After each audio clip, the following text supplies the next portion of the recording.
And here we go.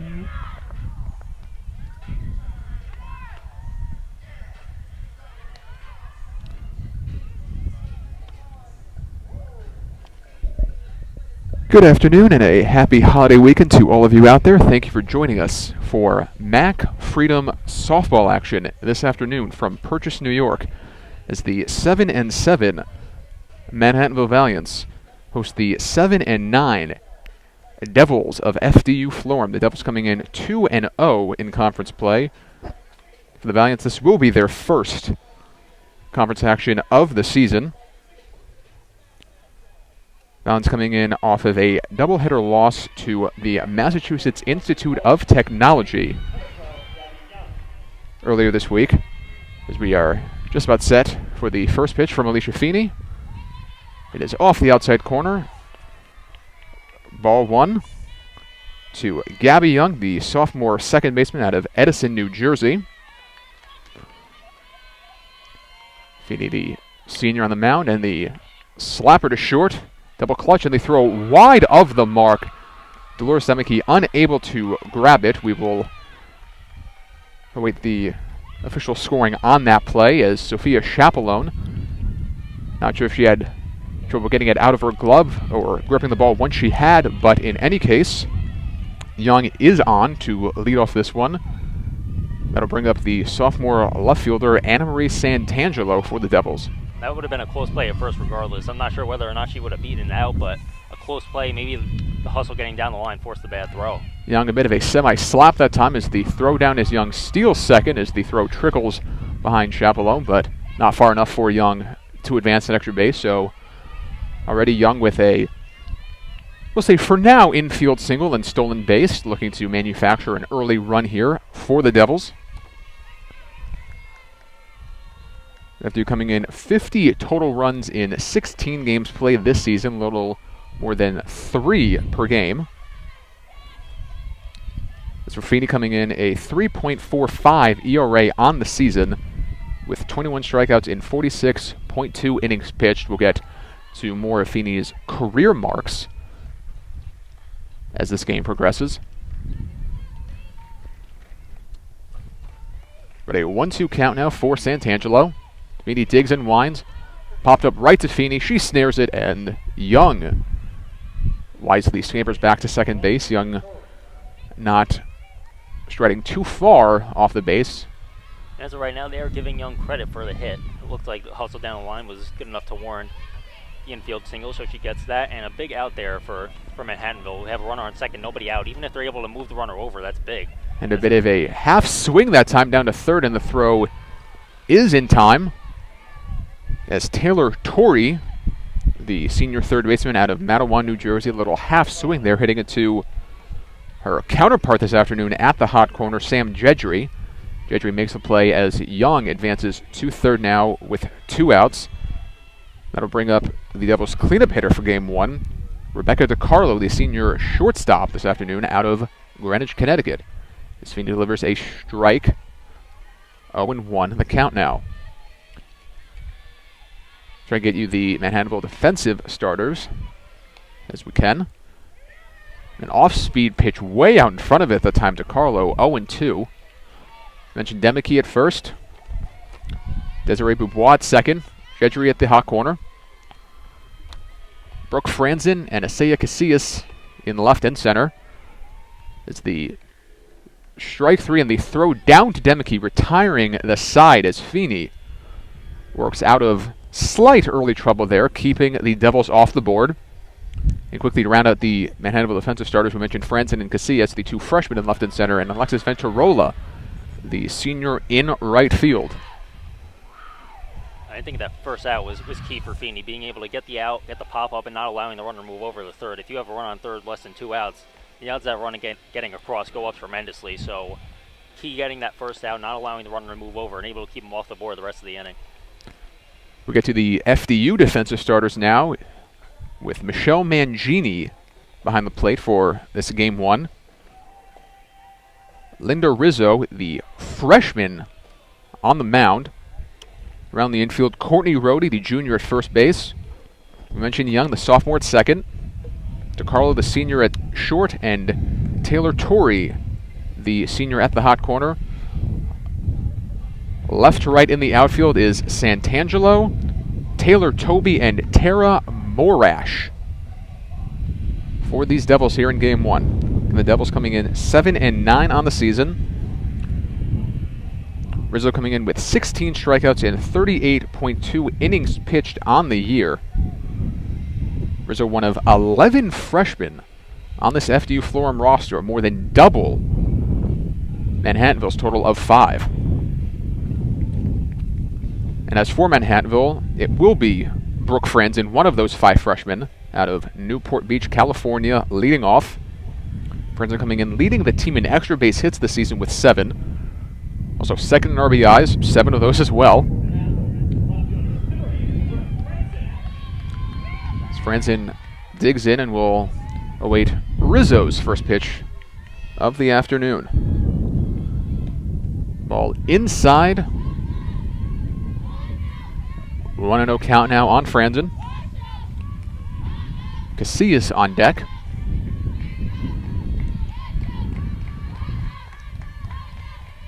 As the Manhattanville bench showing their support for Franzen, who lines one foul just outside the first base line.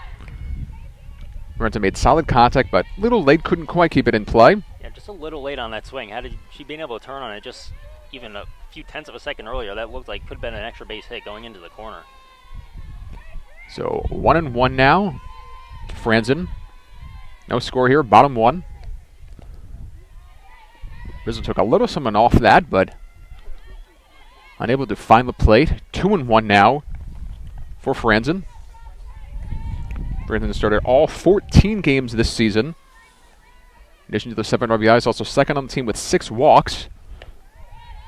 Ball inside for 3-1 now. Franzen also third with 25 total bases. And those team-leading 7 extra base hits, largely the benefactor of 4 doubles, tied for first on this valiant team. The 3-1 pitch to Franzen swung on, and not sure if she missed or foul tipped that, but in the case the ball goes to the backstop for a full count now. Rizzo, after a few off-speed pitches, putting a little something extra on that last one. Franzen now digs in for the 3-2 offering. Popped foul, out of play. Well out of play. That one looked like it may have been a little bit high. It would have been ball 4, but 2 strikes. I guess when it's that close, don't take any chances. Able to make contact and stay in the at-bat. Better to protect than go down looking. So Franzen, another 3-2 delivery coming here. And a called strike 3. Rizzo, another off-speed pitch. Looked like that caught the outside corner that time. So Rizzo, from a 3-1 count, works her way back for the strikeout. And that will bring up Casillas. It looked like that off-speed pitch may have fooled her. It looked like she may have been expecting something a little faster, a little more over the plate, but the off-speed pitch on the outside corner is able to freeze her just enough. As Casillas lines one under the glove of an outfielder, and that'll go all the way to the wall, and Casillas will make her way to second. We'll see how they score that. I would assume that would be a single and an error, as a clean field of the ball would have kept Casillas at first base. Looked like that slipped under the glove of Morash, who was playing well over from her normal right field position, almost playing in center that time. As that will bring up Desiree Boubois, as Boubois will foul one out of play.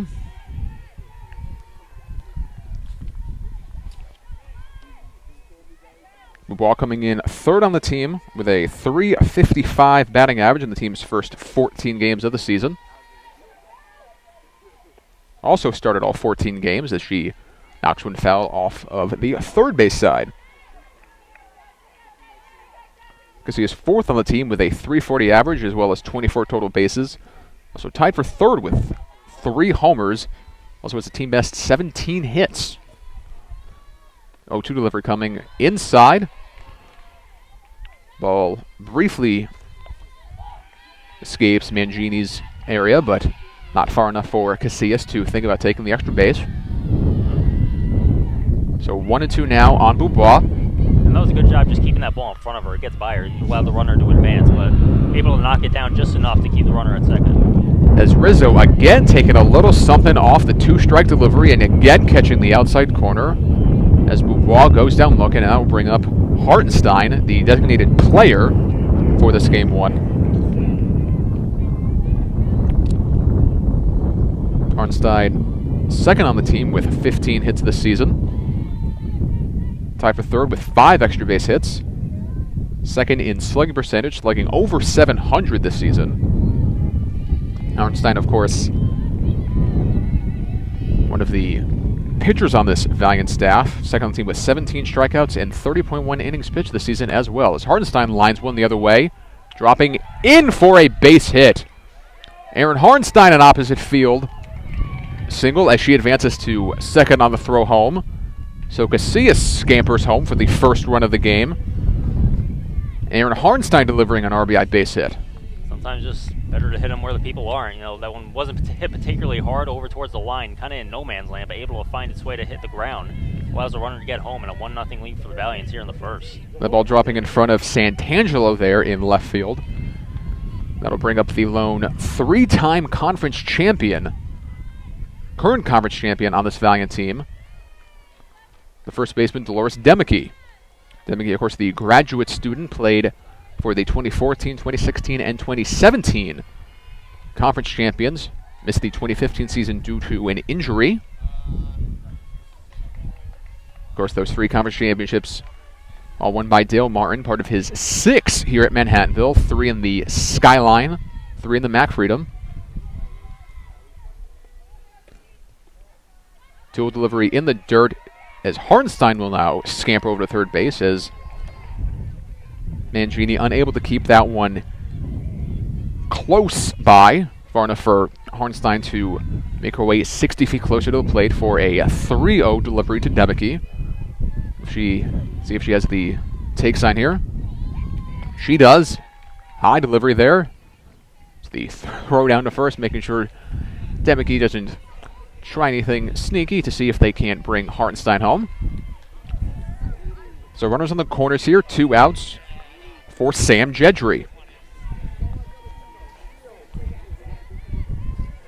Jedry, 13 games, 12 starts this season. Tied her first on the team with 4 doubles, and all Mac Freedom's second team selection last year. Ball 1 in the dirt. Well, it's time for the team lead in runs scored. 10 runs scored on the season, so when she gets on base, she's been finding a way to get home. Jedry, a .388 average, 26 RBIs, and a .500 on-base percentage last season. On base every other time she came up, as the chopper scampers foul behind Mangini.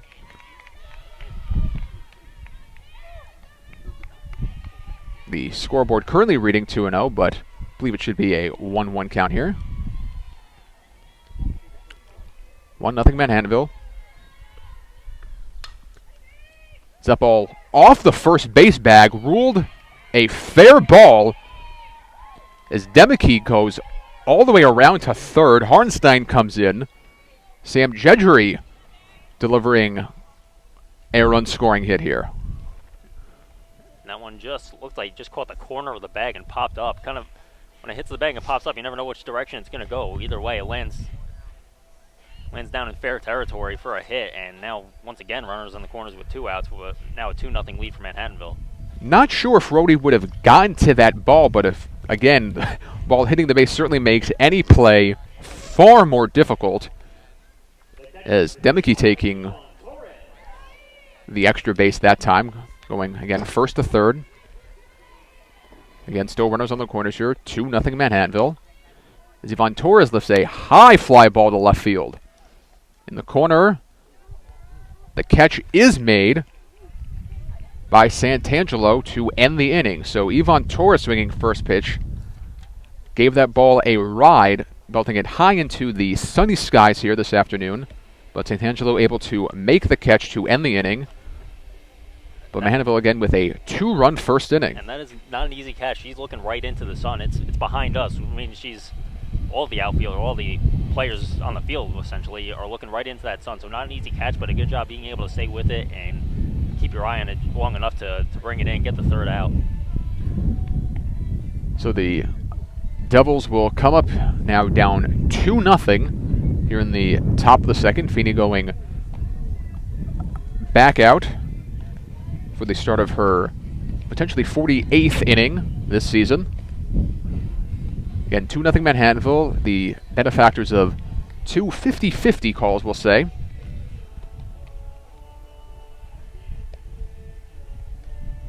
Of course, the ball off the first base bag by Jedry, creating that second run. Following the wild pitch / pass ball, we'll await the official scoring on that one as well. That allowed Harnstein to go to third before the ball off the bag. As the Valiants gather for the pre-inning conference on the mound here. Getting around from first to third, Demicky, Boubois, Chapelone, and Jedry at first, second, short, and the hot corner. Torres behind the plate, Feeney on the mound. And Franzen, Casillas, and Venturola left to right in the outfield.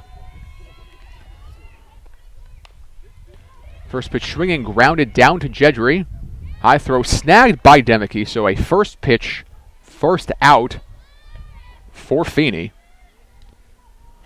Feeney looking like after that first batter was able to get on, able to work her way out of trouble there. Seems to be settling in here as we're getting into the second inning and looking at the hitter groove, which is what she's going to have today if Manhattanville wants to be successful.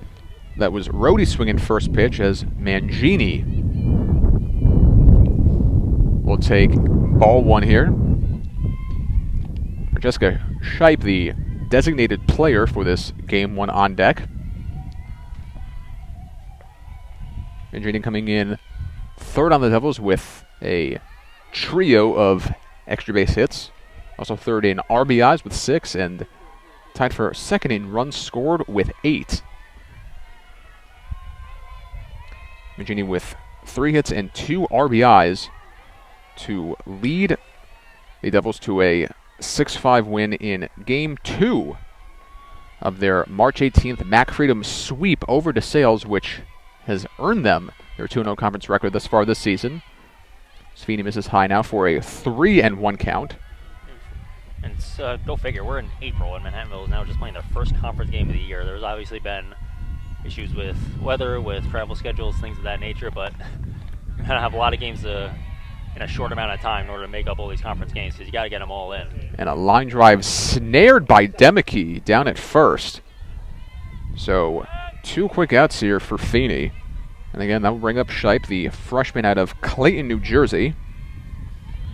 Of course, for FDU, their first game since that Mac Freedom sweep all the way back on March 18th. So going on nearly 2 weeks since the Devils have even played a game. Of course, for Manhattanville, playing a doubleheader just this past Tuesday against MIT, so we'll see how any potential rest versus rust factor plays itself out as Game 1 and the afternoon as a whole progresses. Feeney now with a quick 0-2 count here, looking for a 1-2-3 second inning, which she gets with the strikeout. So Alicia Feeney, a 1-2-3 second inning, perhaps building off of the adrenaline from seeing her team give her a 2-run lead in the first inning. Making quick work of the Devils here as Rizzo will head back out for the valiant second inning, with Sophia Chapelone set to lead things off here. Again, the Valiants, 3 conference titles in the last 4 seasons. Demicky, a member of all 3 of those teams. All under 12th year head coach Dale Martin. Assisted by Ashley Gerhard and a pair of former players. Nicole Chapp is a former Valiant in her 4th season. And Mare Shaughnessy, who played under Martin during his time at Fairleigh Dickinson. Not FDU Florham, the Fairleigh Dickinson Northeast Conference representatives. Shaughnessy in her 1st season as well. Now we'll get a chance to see if Manhattanville's able to attack on a few more runs. We saw it a little bit yesterday with the baseball game. The stream was down for a good part of that one, but Manhattanville able to score 3 runs in the 1st inning, and just able to add a run here, a run there, goes so far, because if you're able to do that, you're able to look down the hill as you're getting towards the last few innings of the game.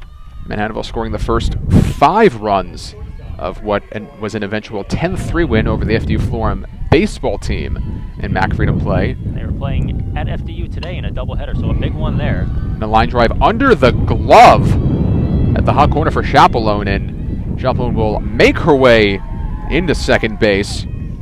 That ball sneaking just by Torrey at third, and Santangelo couldn't field it cleanly. And Chapelone with her head up, eyeing the ball and taking full advantage, and the Valiants again right away have a runner in scoring position here with nobody out. And that was, like you said, good eye, keeping her head up, good awareness by Chapelone, being able to see that the ball was bobbled. Didn't hesitate at all. She saw it happen, turned first, and headed right for second, able to get into second with what I would believe would be a single and an error, but we'll have to wait the official word.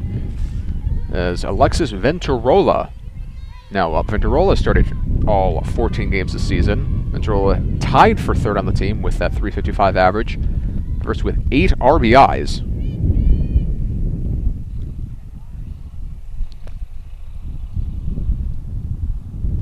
I'm actually going to give her credit for a double on that one, so my mistake. Give her credit for the full 2 bases. It wasn't, I guess, enough of a bobble, a little more an error, so another extra base hit.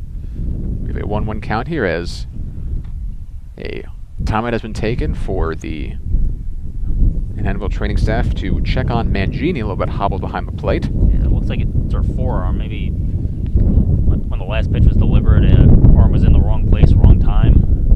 Not sure exactly what happened, but it looks like it to be her forearm or maybe her elbow even. For now, it appears she is okay and will remain in the game.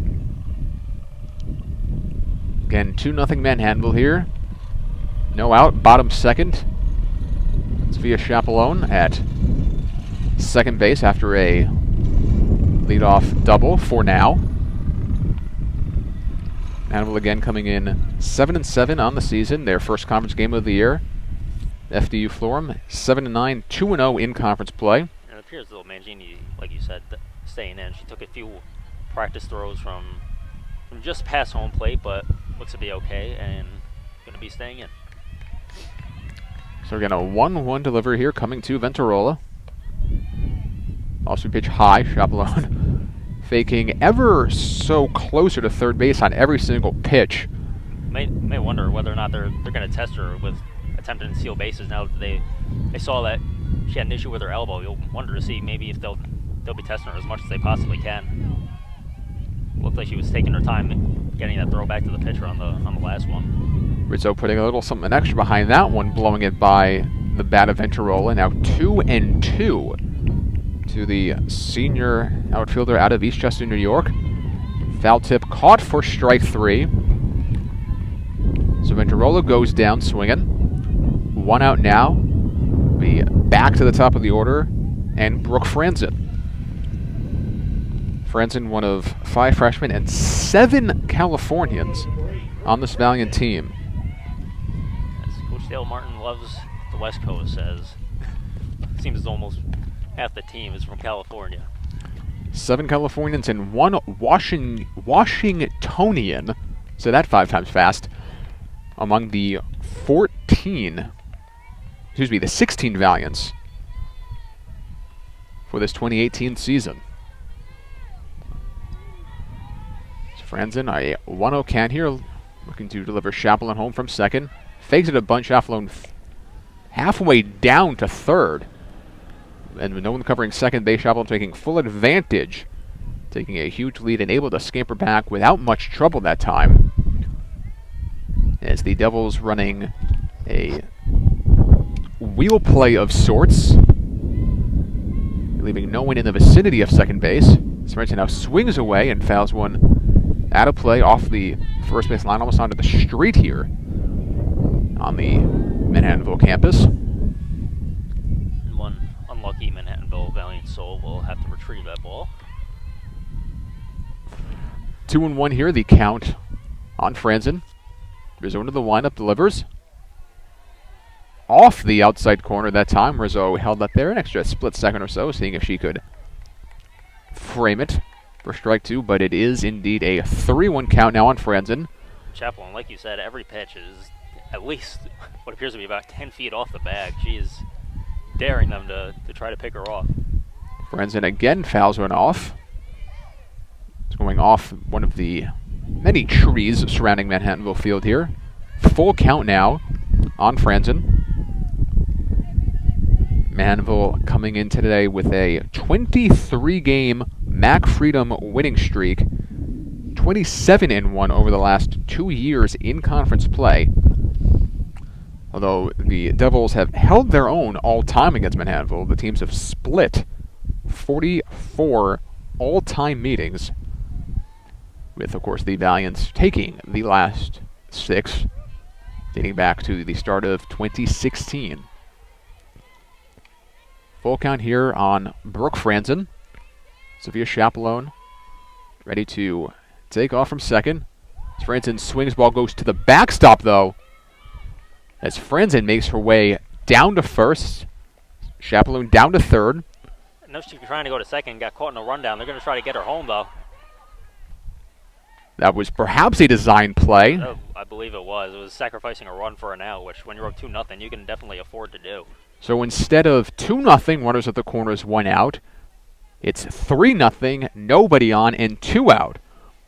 As Franzen, perhaps off a design play, creating the run by allowing Chaplone to scamper home. So Casillas already 1 for 1 on the afternoon, stepping in for her second at bat.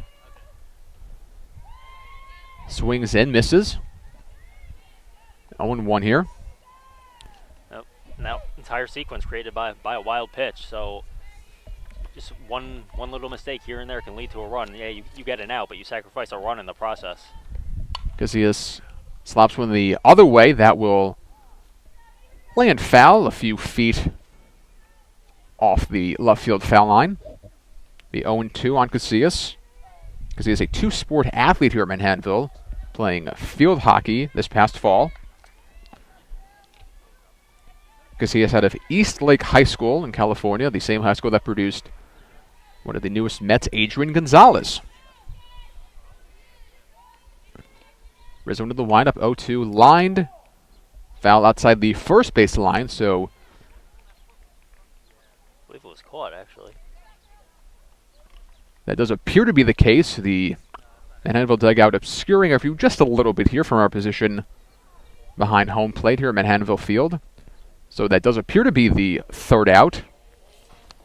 Yeah, I thought the same thing as you did, but it looks as though a player may have been obstructed from our view by the dugout. But in any event, we now heading to the top of the third in Manhattanville, like we talked about a little bit earlier, able to tack on just the one run, but even a run here or a run there tremendously improves your chances of being able to look downhill and be in a good position as you're getting towards the last half of the game. Would assume Rhodey made the catch on that last foul out by Casillas. But in case the Valiants do indeed add a run, so the Manhattanville softball and baseball teams the last 2 days have each scored at least 1 run in the first and second innings here. Again, the Manhattanville baseball team, as we alluded to earlier, on the road this afternoon for the conclusion of their MAC Freedom Series, a doubleheader at FDU Florham. Benefactors of a 10-3 win yesterday. And the Manhattanville women's lacrosse team, a 24-19 win yesterday as well over the Western Connecticut State Colonials. Melissa O'Mara, the freshman, with 9 goals in that one. We didn't catch the last half of that game. We were over here setting up baseball. Wow, 9. That is second all-time. The team leading game-high goals for women's lacrosse was 10, held by 2 different players. She came just short. We were talking about it in the first half. I believe she scored about either 5 or 6 in the first half, but able to continue it. And Manhattanville women's lacrosse, more importantly, able to come away with a win. As Tara Morash grounds out to Demeke at first for the first out here of this third inning. That'll bring up Taylor Toby, one of the two Taylors in today's starting lineup, joining Tara Morash. The scary thing about that is Momer's only a freshman. As the check swing slap down to Jedry at first is quickly put away. Demeke squeezes for out number 2. The Devils now back to the top of the order for the first time. Bring Gabby Young up once again.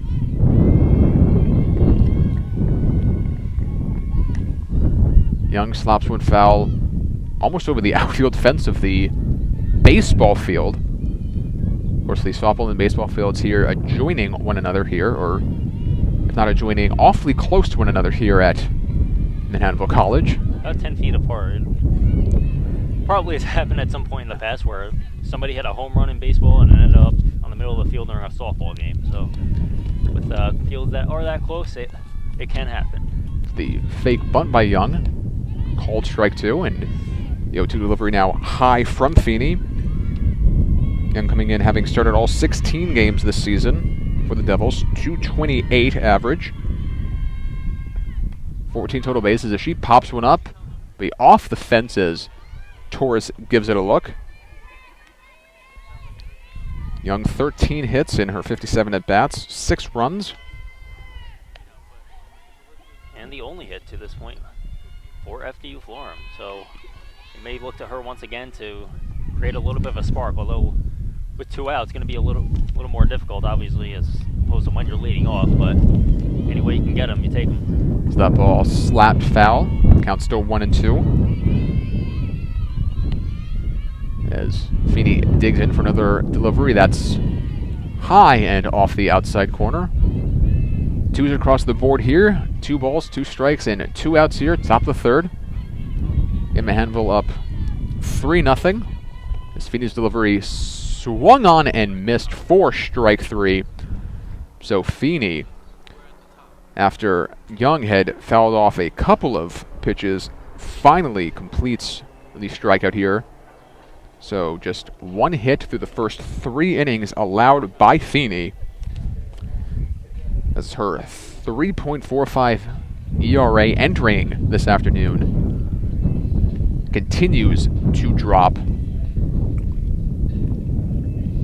As the Valiants, again, looking to extend their lead here in the bottom of the third. Keeping a low pitch count as well, only 29 pitches to this point. Again, a crucial difference between softball and baseball pitchers. You will constantly see a number of top pitchers at all 3 divisions pitch both games of a doubleheader, which I don't think has been done in the game of baseball for about 50 years. I would say probably even more than that. I'd say probably closer to 80 or 90. Way back when, it was considered strange if you didn't pitch the entire game. Back before the days of analytics and Moneyball. Well before those days. Back in those days, I think teams had maybe only 1 or 2 relievers in their entire bullpen. Had a lefty and a righty. That was all there was. So again, the Devils convening on the mound here for their pre-inning conference.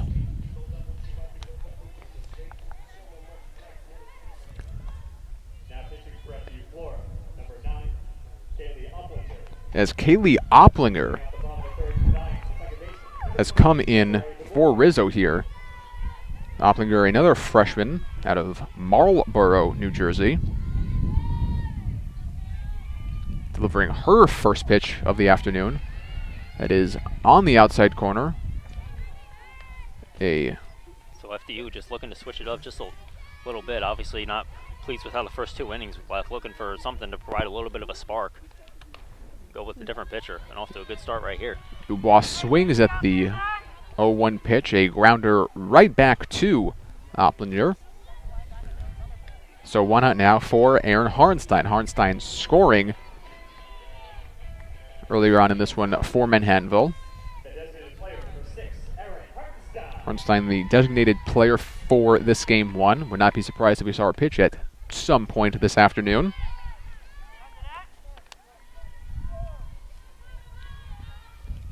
As the first offering goes for a ball, so a 1-0 count here. As Harnstein launches one to center. At the fence with a little bit of room. Making the catch is Taylor Tobey.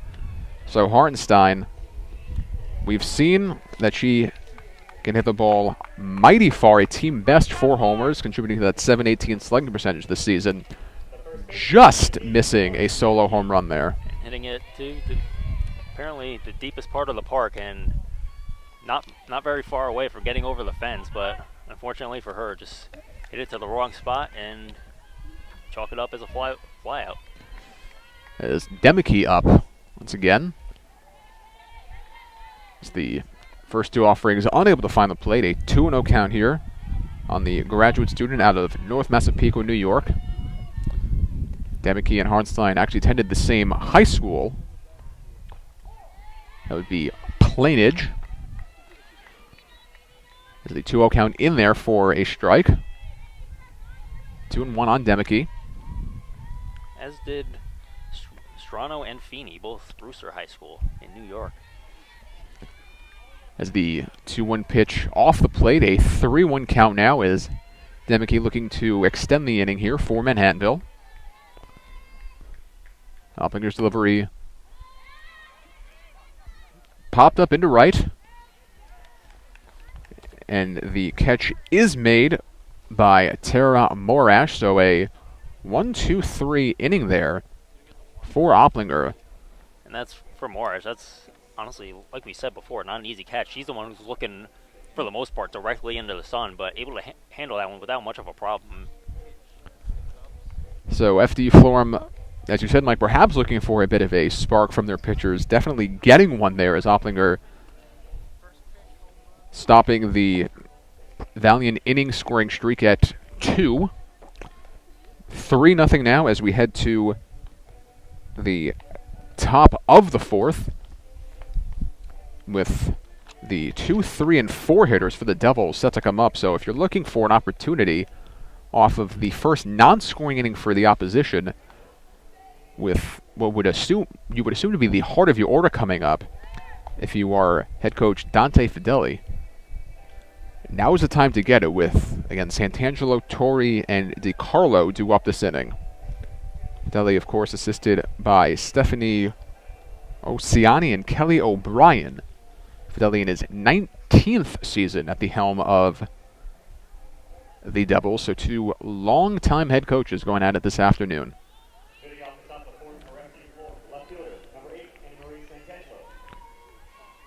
So Santangelo digs in here, awaiting Feeney's first delivery of the 4th. That's inside, a 1-0 count here.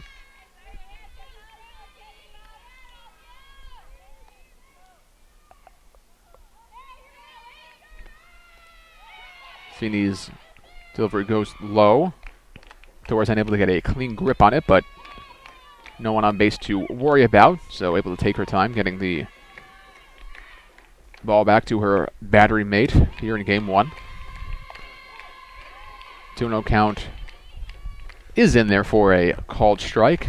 2-1 now on Santangelo as the FDU Florham dugout springs to life here, showing their support for Santangelo as a line drive skimming just over the Manhattanville dugout and out of play here. So Feeney with 2 quick strikes, battling back from the 2-0 count here.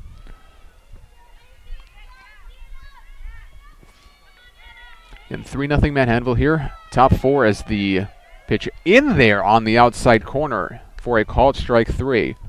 The 3rd time this afternoon that the pitchers have caught that outside corner with an off-speed delivery.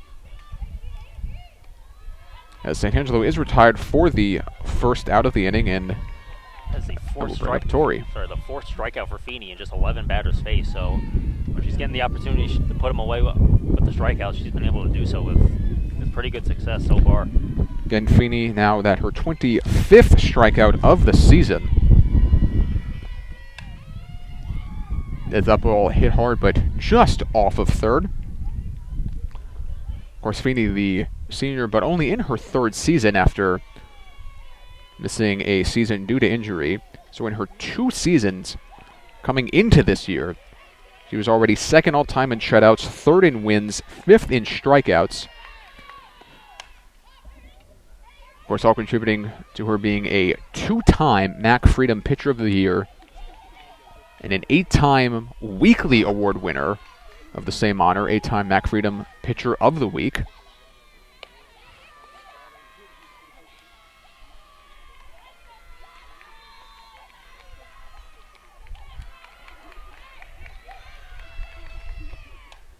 As a foul ball coming our way here in our broadcast booth. That ball escaping through, I guess, one of these small portions of the fence, not completely covering where we are. That ball definitely keeping us on our toes here. Yeah, the second that ball got hit, I immediately started to jump back. Never comfortable when you see a ball coming that fast your way. As Feeney finally delivering a ball after a series of foul balls from Tori, keeping the bat extended here, and the ball down to Chaperone. Long throw from the hole. Demke with the stretch in time. So a nice throw and maybe even a better stretch that time from Demke.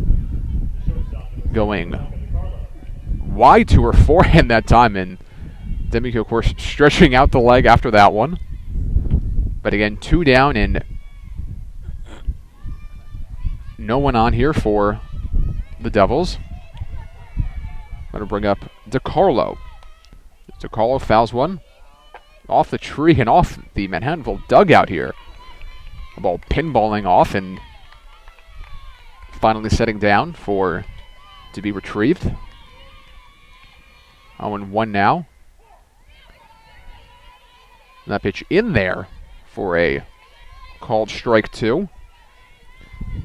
So Alicia Feeney now looking for another 1-2-3 inning here. That ball popped up. Chaperone settles under it, makes the catch to end the inning. So Alicia Feeney has now set down the last 12 batters she faced. She allowed the first one on, and ever since then, 12 in a row set down. So she is on her game so far today. Again, the leadoff hit, and has settled in since then. As the Valiants now up 3-0, heading to the bottom of the 4th here. Scoreboard saying it is the 5th. We are not quite there yet. Still just bottom of the 4th here at Manhattanville Field. Game 1 of the MAC Freedom doubleheader between the Valiants and the FDU Florham Devils. Manhattanville, their first conference game of the season. Of course, the Devils coming in 2-0 following a sweep, a 3-0 and 6-5 pair of victories over DeSales back on March 18th.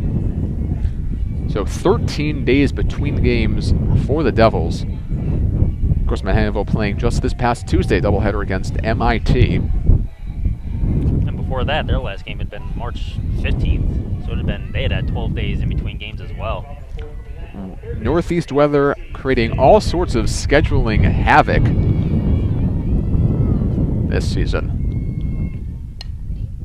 As Jedry with a check swing offering fouls that one off to start the bottom of the 4th here. Oppinger back out there again for a second inning. We will see if Oppinger is just able to weather the storm a little bit and able to keep FDU in the game. Right now, only 3-0, so you're obviously not out of this game. But if she's able to maintain the 3-0 score, it gives FDU a chance as we come into 5th, 6th, and 7th. Had a 1-2-3 inning coming in relief of Rizzo last time as the pitch, not sure if that was fouled off or went off the glove of Mangini, but in any case, it is a 1-2 count now on Jedry. Sophomore out of La Canada, Flint Ridge, California. As she'll launch that one out of play off the first base line. Count remains 1-2. Again, we mentioned Jedry, an All-MAC Freedom second-team selection last season, hitting just under 400. Those 26 RBIs and that 500 OBP as she launches one to deep left center field, and that ball is gone. Sam Jedry with a line drive home run makes it 4-0 Manhattanville. She got every bit of that one. Second to hit the bat, you had a feeling that one, as long as it was high enough, it was definitely making it over the fence. And her second hit, second RBI of the day. So Jedry contributing on the offense. We have seen some high fly balls hitting this one.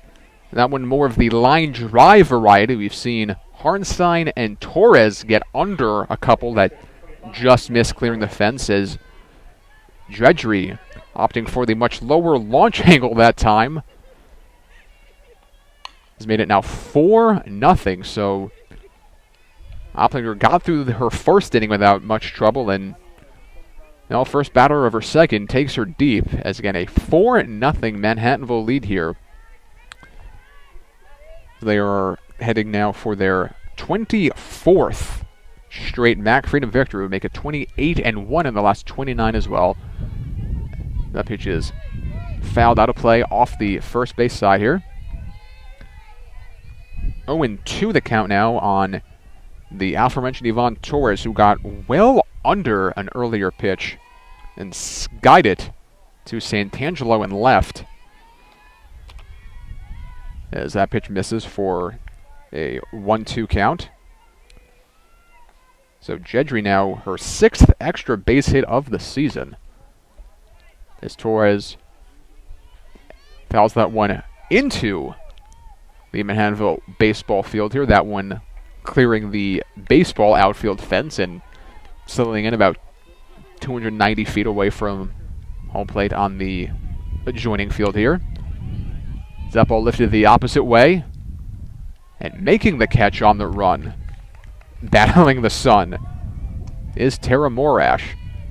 So one out here in the bottom of the 4th. And look, there's not anywhere I can see even one cloud in the sky, so the sun is going to be a factor throughout this game and the second game of the doubleheader as we go forward here today. Mark it down, folks. March 31st, 2018, not a cloud in the sky in the northeast. This definitely a day to remember, as Sophia Chapelone takes outside for ball 1.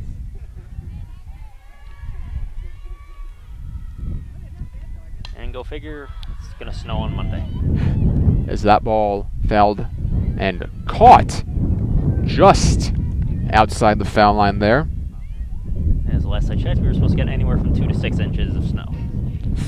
Taylor Torrey making that catch there, so definitely the cloudless 50 or so degree day, definitely one to enjoy and remember. Enjoy it while we can. It's probably going to be the last one for a while.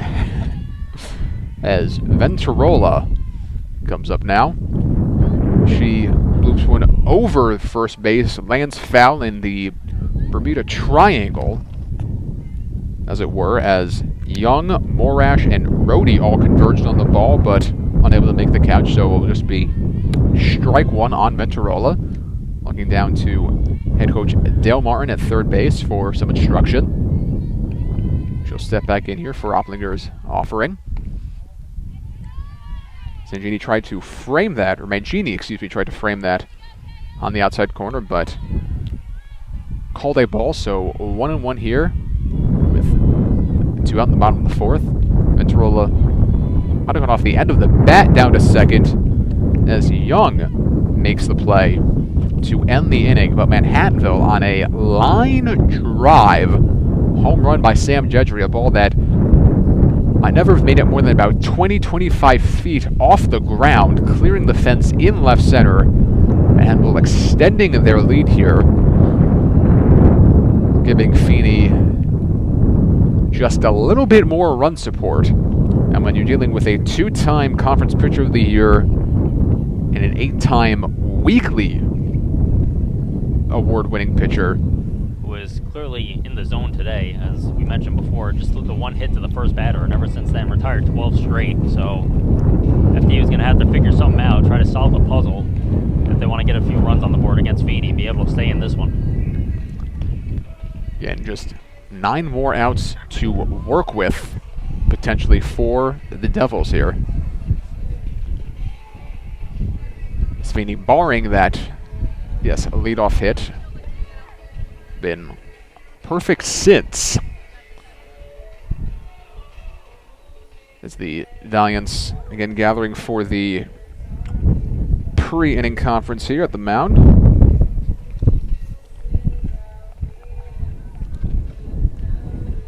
As the wind's starting to pick up just a little bit, not tremendously, but strong enough, blowing from left to right. So we'll see if that becomes a bit of a factor. It's a little bit at the backs of the hitters, so any drives into the outfield could find their way over the fence if hit in the right position. So Rhodey will lead off for the Devils as the first offering taken for a ball. Mangini on deck and Shipe due up third here in this top of the 5th. As that ball lifted behind third, Chaperon over makes the catch. So make it 13 in a row retired for Feeney. That one kind of hit in a little bit of no man's land, but Chaperon able to find her way over, call everybody off, and good communication on the play, being able to get it for the first out.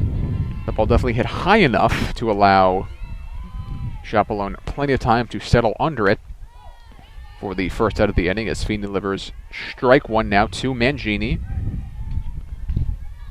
Mangini, again, the senior out of West Babylon, New York. One of the few non-New Jersey natives on this FDU team, as that ball launched off the outside of the Manhattanville dugout, escaping out of play here. 0-2 now on Mangini. As Feeney settles in and delivers. That ball pulled outside of third as Gentry gives it a look, but the ball several feet foul.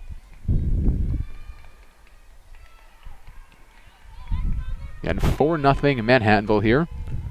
And both 2 in the first, 1 in the second, and 1 in the bottom of the 4th on Sam Jedry's solo home run, as that ball hit into center as Casillas settles under it. I might stand corrected, but that's one of the few balls that's even made its way out of the infield in the last few innings off of Feeney. As Casillas squeeze it for out number 2. That'll bring up Francesca Shipe. Feeney delivers ball off the outside corner. Torres tried to frame it there, but getting no such luck from the home plate umpire. 1-0 on Shipe. The ball fouled off the netting on the Manhattanville dugout as head coach Dale Martin ducking out of the way. That is why they have the netting. So 1-1, the count now on Shipe. Feeney delivers that ball, popped up that in a couple of tree branches and making its way out of play off the Valiant dugout here. Again, the Devils coming into this one 7-9, 2-0 in conference play. Manhattanville, their first conference game of the season, as that pitch is swung on and missed. So 15 in a row retired by Alicia Feeney. A leadoff single away from total perfection, but 15 in a row, never a bad thing. Just a dominant pitching performance all throughout the game. For that first batter on has 5 strikeouts, no walks. It's just absolute beautiful job of pitching today by Feeney, and FDU is going to, obviously, like we said, have to try to figure something out, but the way she's pitching today, I don't know if that's going to be an option, and they very well may have to go up against her in Game 2 as well. The way she's looking now, that is definitely something to think about for the Devils. Feeney again on her game, just 53 pitches through 5 innings as well, just north, I should say, of 10 per inning. So giving the pitch count relatively low as well. As Manhattanville now, with that 4-0 lead, will have the top of the order up here in the bottom of the 5th, with Franzen, Casillas, and Boubois all due up. Franzen, one of the 7 Californians out of Newport Beach, California. Again, came into action today, second on the team with 7 RBIs, 6 walks, third in total bases. And of course, was tied for first with 4 doubles. Franzen again making her 15th start this season.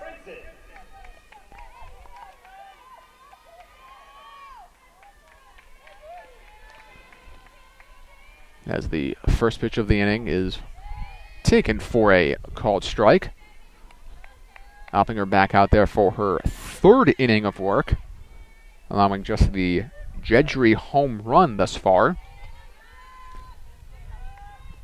The 0-1 pitch is slapped under the glove of Oppinger, but the throw down to first just in time. Nice play made that time by DiCarlo, backing up Oppinger there. And that was rode to first base and looked like she had to jump up just a little bit, but able to get a foot down back in time to get the first out. As Casillas steps in now. That ball taken inside, so 1-0 now.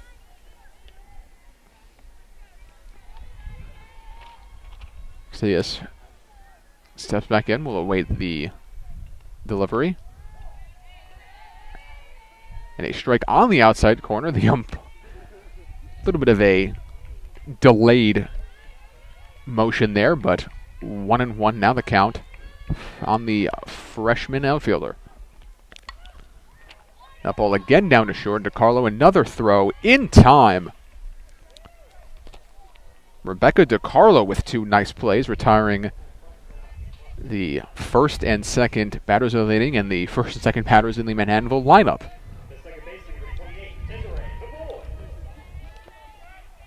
So Desiree Boubois will step in now and will take strike 1 on the outside corner.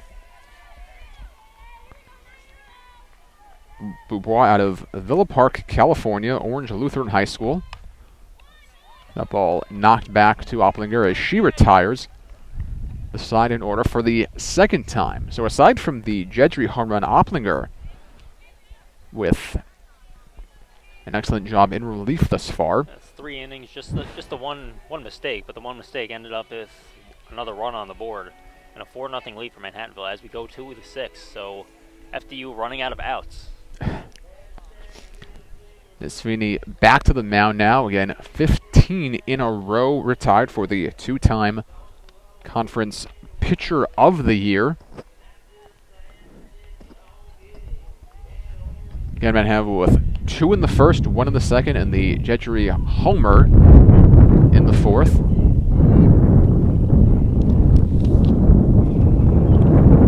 Again, Feeney entered play today with a 3.45 ERA on the season. So if she stays at this, that ERA should be well below 3 before the game ends. Hitters were hitting .295 against her. That average also sure to drop significantly if she continues as she has over the last 15 batters. So Morash leading off the 6th here. We'll take ball 1 off the outside corner. Jedry several steps in from the third base bag here. So closer to home plate, I should specify. The pitch on the outside corner, 1-1 here.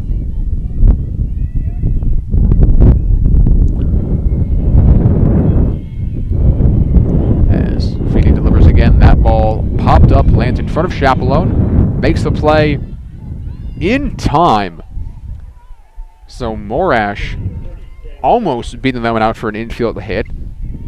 Popping that one over Feeney, but in front of Chapelone. But Chapelone able to make the play. Of course, pop-ups like that can always have backspin or even side spin on them, but Chapelone able to handle it. And Chapelone on that one was a little bit of an in-between hop, as this one, another route recorded by Feeney.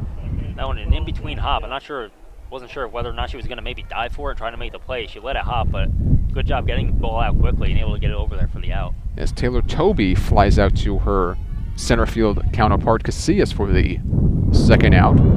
A quick out there for Feeney. That'll bring up the top of the order again, and Gabby Young. She'll take ball one here. The wind going in and out here at Manhattanville Field, as Young was about halfway to the mound by the time that ball made its way to Torres there for ball two. Young clearly looking to slap that the other way. Jedry again several steps closer to the plate here as that ball fell off the third base coach for FDU. Coach seems okay, brushing that one off. So a 2-1 count now. That ball under the glove of Feeney, and Dubois unable to make the play. So a little check swing there. And Young will reach. We'll see how that's scored. That would have been a tough play for Feeney. And by the time it got to Dubois, Young was about 2 steps away from first base. That's going to be a hit. That's her second hit. So she's been the only one for FDU able to get on base or have any sort of success against Feeney. Now it's up to the rest of the lineup to be able to make something happen. So Young has done her part to set the table again, with giving Feeney the only blemishes on her record today.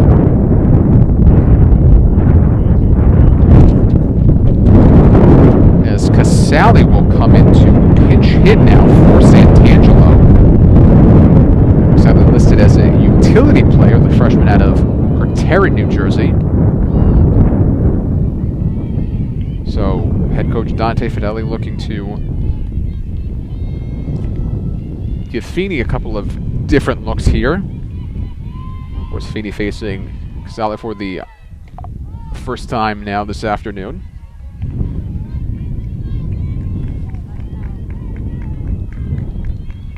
As Feeney is falling behind now, 2-0.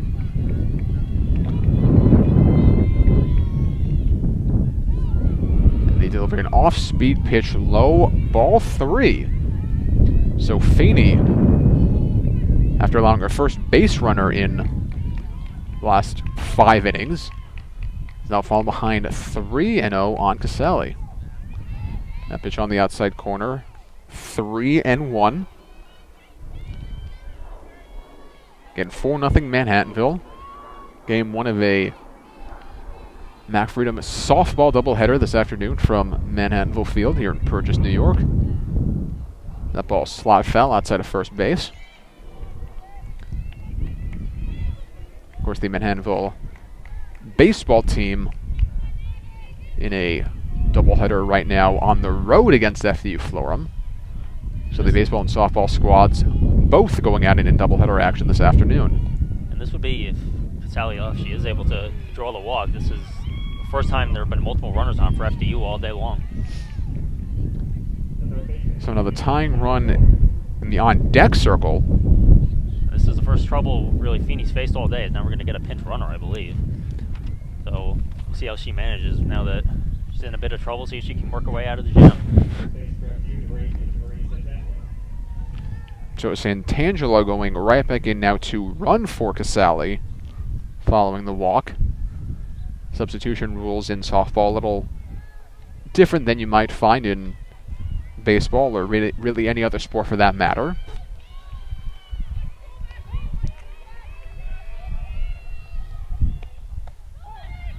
As the runners go and the throw down, not in time, as Torres unable to nab Young at third. So now runners in scoring position for FDU Florham.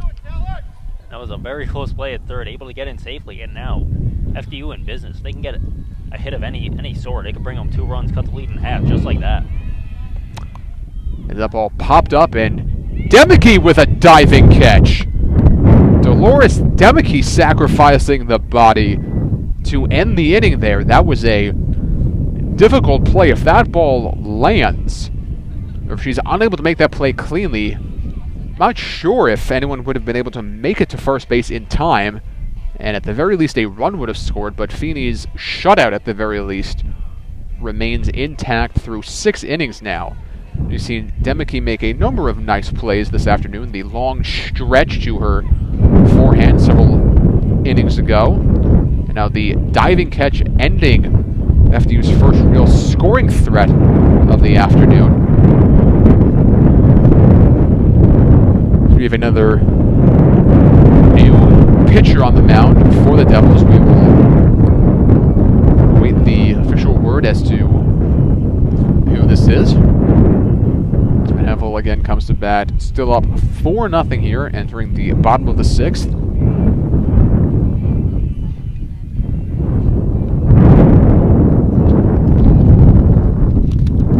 And they will have the Hardy order 4, 5, 6 coming up in the bottom of the 6th, so an opportunity here to tack on, give yourself an even bigger cushion as we go into the 7th. That being Hartenstein, Demeke, and Gentry.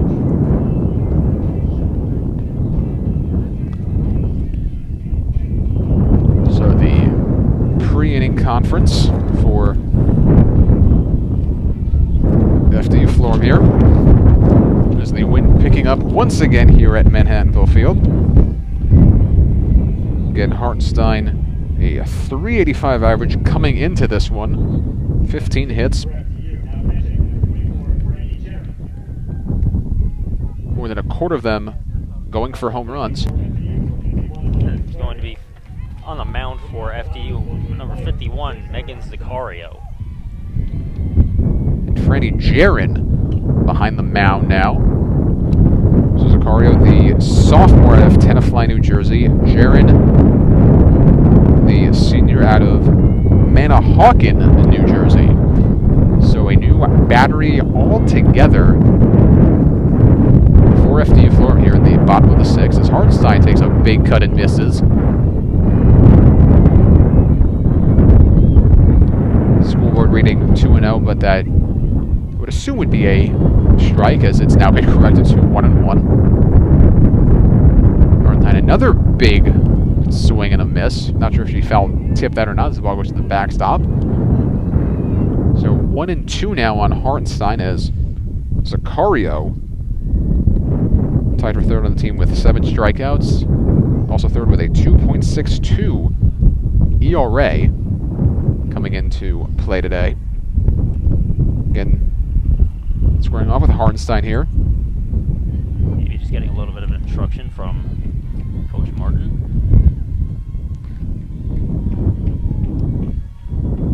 As Hartenstein digs back in here for the 1-2 coming from Zaccario. Big cut and a miss as the throwdown retires. Hartenstein here for the first out of the inning. And that will bring up Dolores Demeke. Demeke, of course, coming in with a .302 average on the season. 13 hits in 43 at-bats. 3 of her 13 hits have gone for homers as well. But 0 for 1 today. 1 out and able to get on base, though, with the 1 walk. So she's someone who generally finds a way to get on base, whether it's hit, walk, or anything else. Demeke, one of 5 Valiants who have started entering today all 14 games. Demeke, of course, continuing that here this afternoon. Now starts in all 15 games this season for Manhattanville. It's count now 1-1 on the graduate student first baseman as that ball shot down to second and the play made in time as Demeke is retired for the second out of the inning.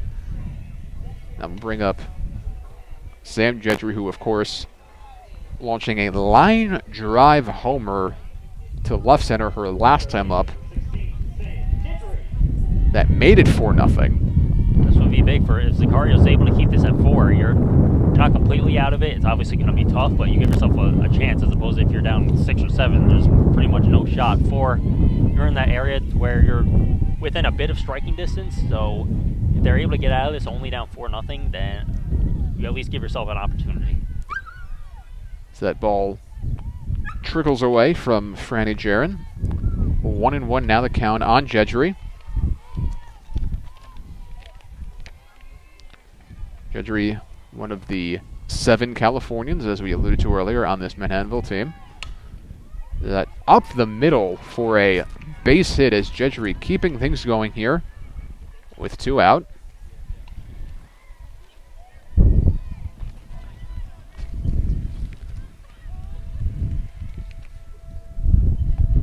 And that will bring up Ivan Torres. Torres out of Hacienda Heights, California. Torres digs in and she launches one down the left field line. That's in there for an extra base hit.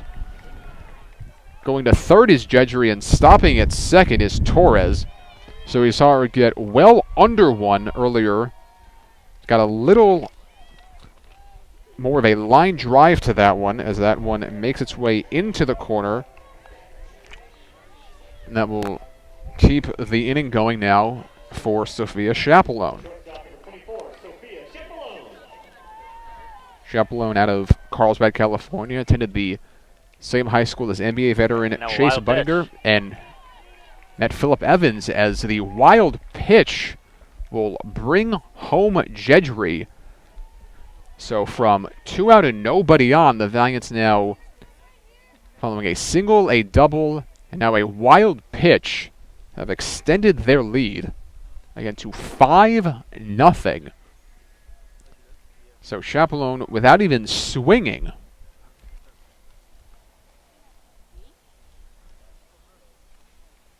a run coming home for Manhattanville. Now 5-0 as Torres makes her way down to third as well. 60 feet closer here. Chapelone will now look to make it 6 or potentially 7-0 here, as the delivery in there for a strike. Sicario again started the inning with those 2 outs, but 2 straight runners and a wild pitch, resulting in the 5th Manhattanville run here of Game 1, as that offering low for a 2-1 count here, giving Alicia Feeney just a little bit more run support here before the top of the 7th. And another pitch getting away, and Torres comes home.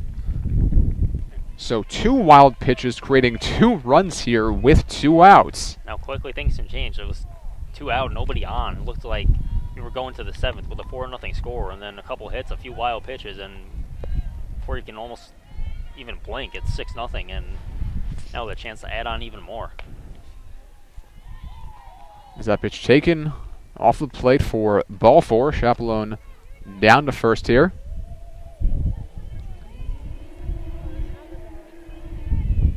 It appears we have changes for at least one and perhaps both teams upcoming, as head coach Dante Fidelli makes his way out to the mound to chat with Sicario. We'll await the Manhattanville change in a moment, as head coach Dill Martin speaking with today's home plate umpire.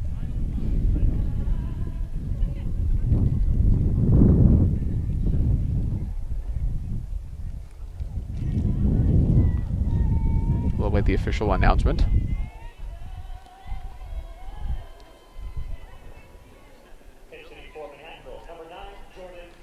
So Jordan Boyd, the lone Washingtonian and one of the 5 freshmen on this Manhattanville team, coming now to pinch it for Manhattanville with 2 out, and Chapelone at first. A snap throw down the first at that play, trying to catch Chapelone napping, bleeding off the bag, but aware and able to get back to first. Boyd first on the team with a .412 average, a .765 slugging percentage, and a .524 on-base percentage. this season, as that one's flied into left field. And that ball is squeezed for the third out. But again, Manhattanville, 2 runs in the inning, coming together after 2 outs and nobody on. But Sam Jedry and Torres both reaching, and 2 wild pitches. If you have an Alicia Feeney, 2 more runs to work with here in what could be FDU Florham's last licks here in Game 1. And again, aside from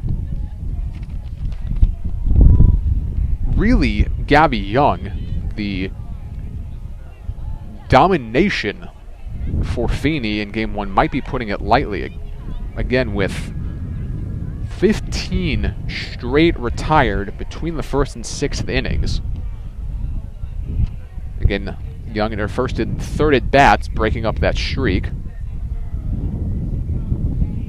But Feeney now just 3 outs away from a complete game shutout here in Game 1. Of course, Game 2 scheduled to come some 20 to 30 minutes following completion of this. As 4-5-6 for the Devils. DeCarlo, Roden, Jaron will lead off here in a line drive into left field, so a quick base hit for DeCarlo swinging first pitch here in the 7th. I'm looking over by FDU's bench. I see number 17, Abby Scarangelli, warming up, so it looks as though she may be getting the nod for the second game of our doubleheader. Will not be surprising in the slightest as Feeney delivers on the outside corner for strike one. Scarangelli, of course, leads the team with a 1.21 earned run average and 18 strikeouts on the season. As Torres looked down for a snap throw. And all that being done as a freshman. Again, 11 of them on this FDU Florham team. 11 of the 21 Devils are freshmen. So a very young team for Dante Fideli. The wind picks up once again as that ball lined into center field, but Casillas makes the catch. And DeCarlo will retreat back to first base here. Bit unfortunate for DeCarlo. She hit it hard, right on the money, but fortunately for her, Casillas almost didn't even have to move, was standing right there, puts it away for the first out, and now just 2 outs remaining for FDU. One of the hardest hit balls all day for the Devils, but sometimes it's more about where you hit it than anything else, and just again unable to come away with that last one. Again, 6-0 Manhattanville here. 1 out, top 7th. Feeney looking for the complete game shutout. A pitch off the inside corner.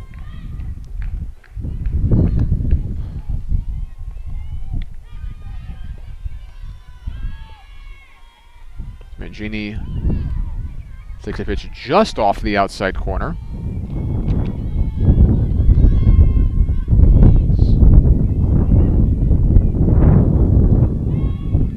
And 1 out, top 7th. FDU looking to potentially start a bit of a rally here. 3-0 now the count on Mangini. Again, she came in tied for second on the team with 8 runs scored, third in RBIs with 6, third in extra base hits with 3. She'll take a strike for a 3-1 count here.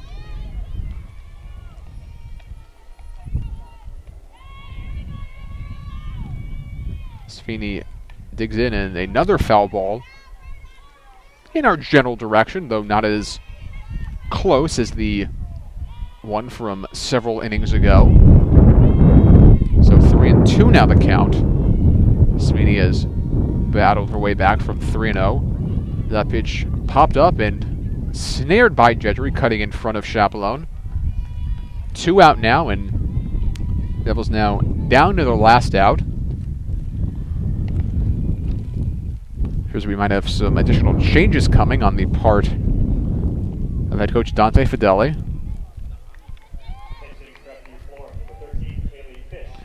Is Kaylee Fish now will be called upon to pinch hit for Francesca Scheip with 2 out.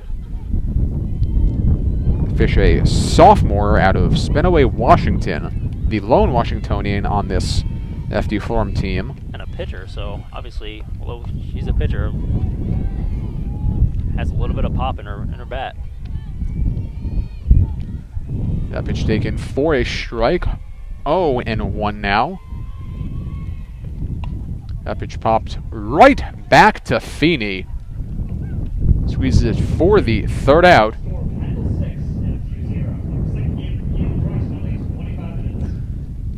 And that will do it here for Game 1. Manhattanville winning 6-0 behind a dominant pitching performance by Alicia Feeney. And that was a great performance from start to finish. Went the full game, just 3 hits, the 1 walk, and 5 strikeouts. So she was the story today. I would believe that she's going to get the start in the second game, but we will have to wait and see. Second game about 25 minutes away. We will see you then. But for now, we will sign off again for a 6-0 Manhattanville Game 1 win. Until Game 2, folks, go Valiants.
And welcome back.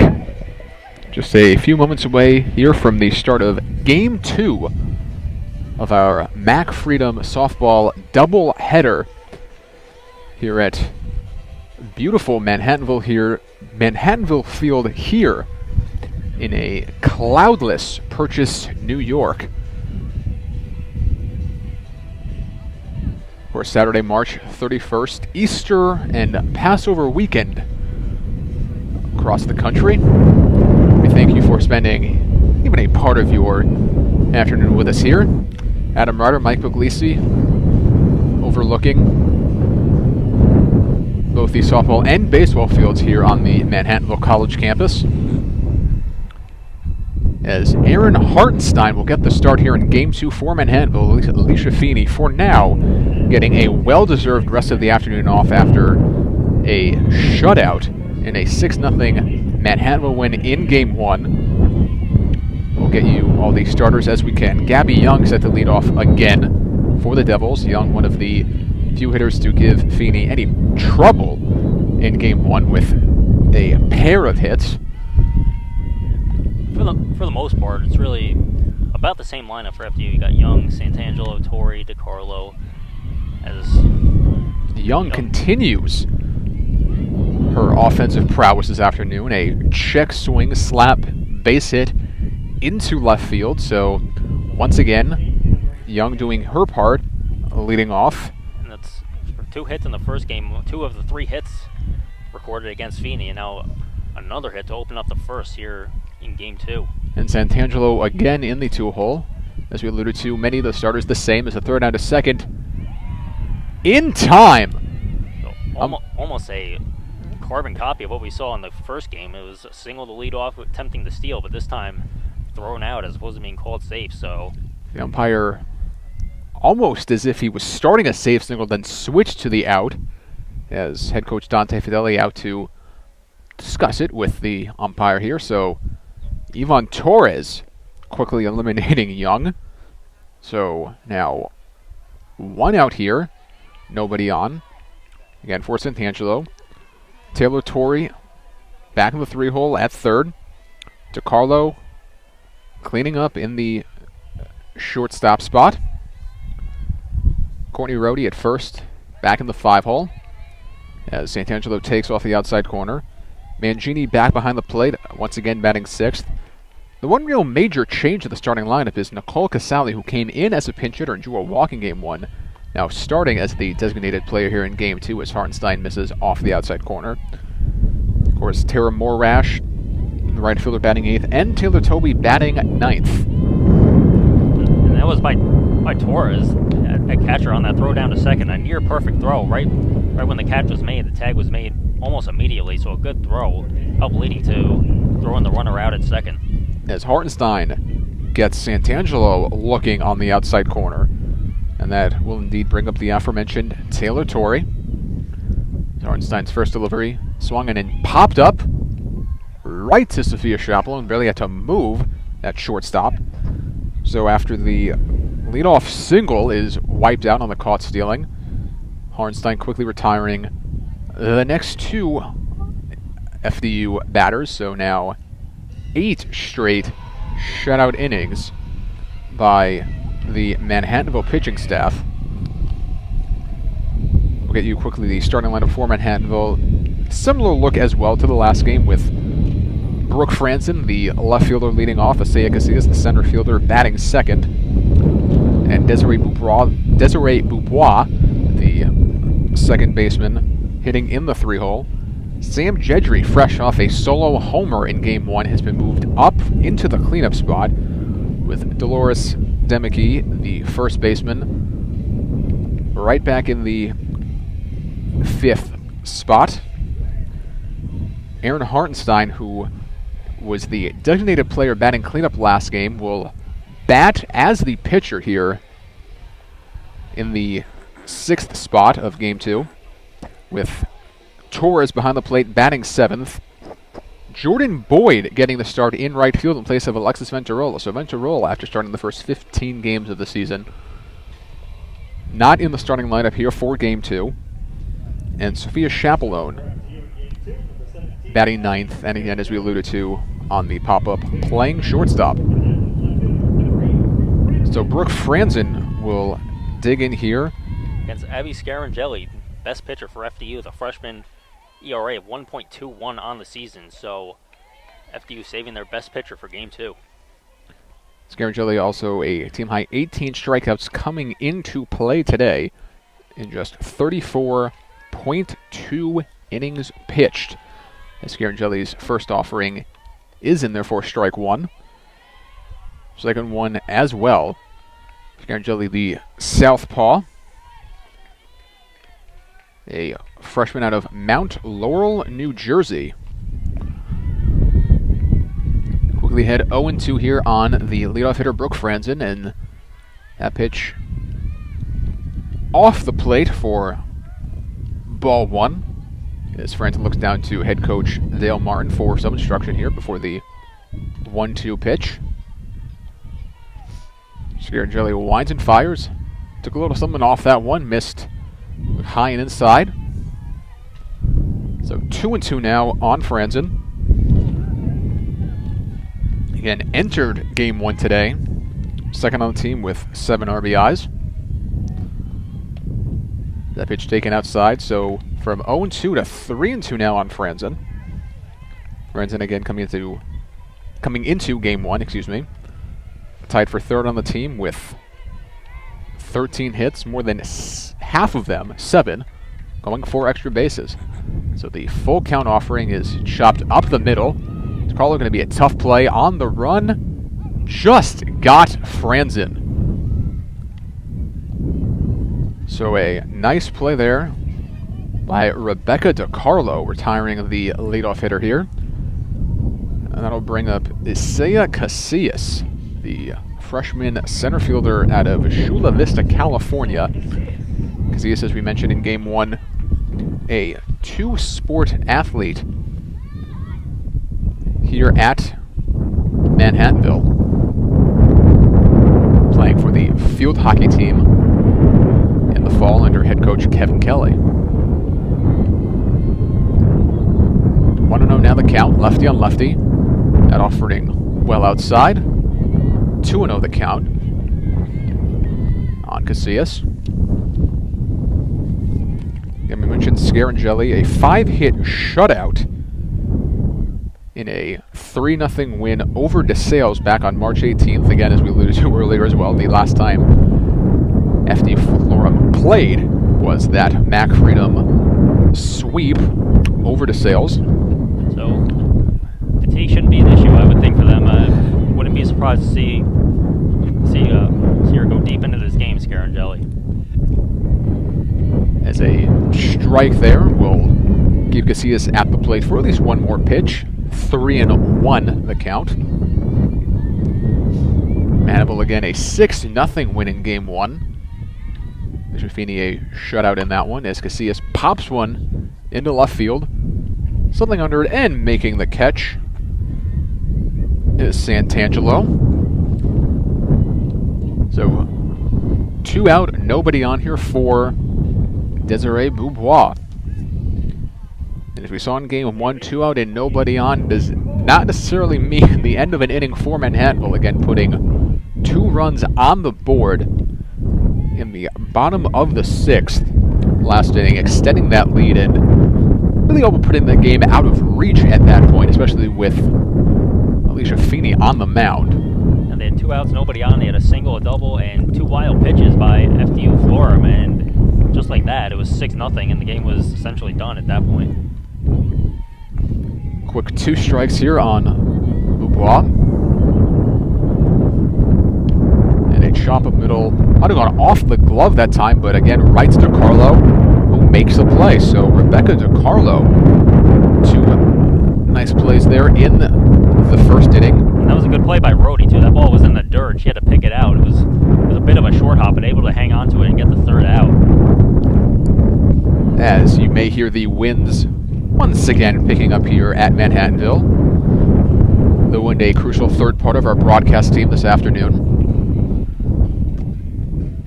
As Hartenstein goes back to the mound here for the top of the second. Again, the Manhattanville defensive starters for Game 2. Hartenstein on the mound. Torres back behind the plate. Same infield as Game 1 with Demeke at first, Bois at second, Chapelone at short, and Gentry at third. Franzen in left, Casillas in center, and Jordan Boyd getting the start in right field. We saw Boyd coming into the game in a pinch hitting role in Game 1, getting the start here in Game 2, her 6th start of the season. Again, coming into Game 1, first on the team with a .412 batting average, a .765 slugging percentage, and a .524 on-base percentage. As DiCarlo, fresh off of 2 nice plays, we'll see if she can ride that little surge of momentum here at the plate. She'll take ball 1 here from Hartenstein. Hartenstein again, a 4.62 ERA coming in to this Game 2 start as that pitch misses for ball 2. Second on the team with 17 strikeouts and 30.1 innings pitched. So Feeney and Hartenstein, a formidable duo out there on the mound for the 2-time defending MAC Freedom champions, the Manhattanville Valiants. It's a 2-1 offering coming here. On the outside corner, a called strike 2, so 2-2 now. To the senior shortstop. That offering a little off-speed, misses high and outside.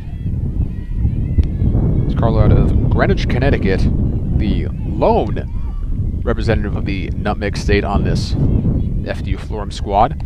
As the 3-2 pitch misses just off the outside corner, so for the second straight inning, FDU has managed to get their leadoff hitter on base, something we did not see much of in Game 1, with Feeney, of course, retiring 15 doubles in a row following the leadoff single by Young. We'll see if they want to test Von Torres again. Obviously, in the first inning, able to throw the runner out at second. This time, so far, nothing doing in terms of stealing bases, but we'll see if they plan on testing her again. DiCarlo not offering to go on strike 1 to Courtney Rohde. She will swing and miss as Torres looks at a throw down to first, but DiCarlo wisely scampers back. Rohde, the junior out of Arizona, the lone Arizonan on the Devils team. She will go down swinging as Hartenstein battles back from the walk with a strikeout, and with 1 out, that'll bring up Michelle Mangini. Mangini and Torres both getting the double start behind the plate this afternoon.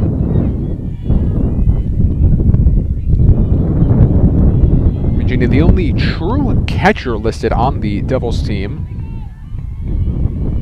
Although there are 6 players listed under utility, so any one of them could perhaps come in at any point as the afternoon wears on. Torres, one of 3 listed catchers on the Manhattanville team, along with Melina Strano and Jordan Boyd. As that one ends up hitting.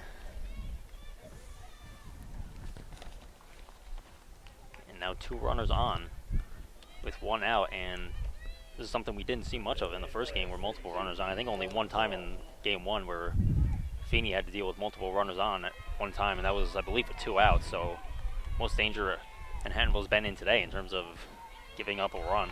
So the first hit batter of the game for either side put a runner in scoring position with 1 out for Nicole Casale.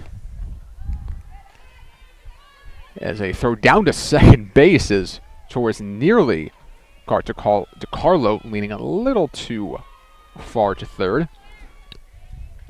DiCarlo able to get back though.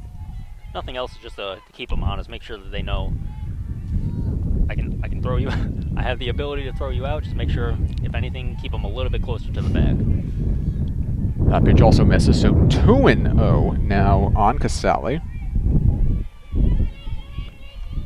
Hartenstein winds and delivers. That pitch in there. Called strike, and another throw down. That one a little bit short of the mark, but nice scoop that time by Desiree Beaubois, preventing it from potentially leaking out into center field, and potentially would have put DiCarlo at third as the 2-1 offering swung on and missed.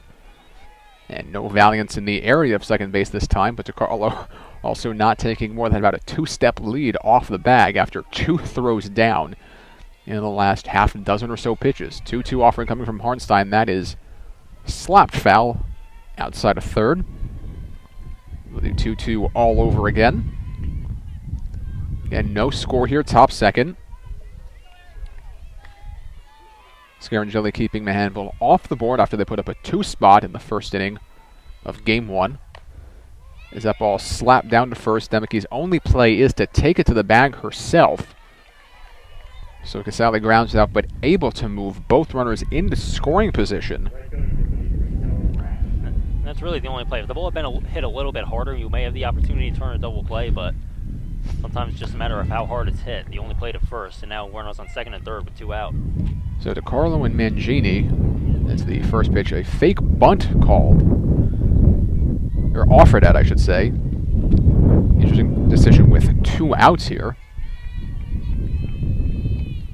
That pitch is in there for a strike, or called a ball, excuse me. That pitch, a swung and miss for strike 1. DiCarlo Mangini first and tied for second in runs scored coming in. Both looking to add to those totals here. As that pitch is swung on and missed. So Hartenstein working through a little bit of trouble here, keeping FDU Florham off the board once again. So no score here after an inning and a half. It'll be the 4, 5, and 6 hitters,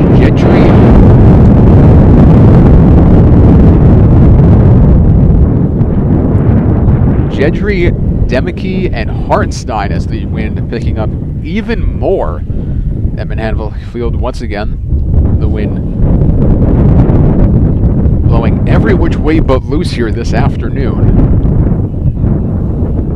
For the most part going from left to right, from left field to right field, so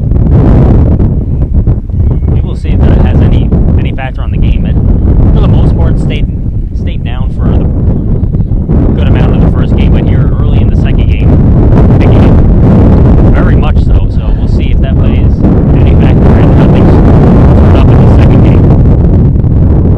The wind, Adam Ryder, and Mike McLeese in that order with you here from Manhattanville Field in Purchase, New York. About to start the bottom of the second here in Game 2. Again, Manhattanville with their 24th straight MAC Freedom victory in Game 1, a 6-0 win. And again, the Alicia Feeney shutout. Feeney, for now, getting the rest of the day off, as Sam Jedry moved up from the 6th to the cleanup position here. Can imagine it had something to do with their hitting a ball as hard as we've seen all day and getting it over the fence as well. Game 1. And she will take a strike here to start the at-bat. Scarangeli winds and fires. That pitch swung on and dribbled foul. Outside of the third base foul line. 0-2 now on Jedry. And a sophomore out of La Canada, Flint Ridge, California. She'll take outside for ball 1. Jedry came into Game 1 tied for the team lead in runs scored with 10 and was tied for third before that home run with 5 extra base hits. As that ball is held just outside of first, but the catch is made by Rhodey. So Jedry fouls out for the first out of the second.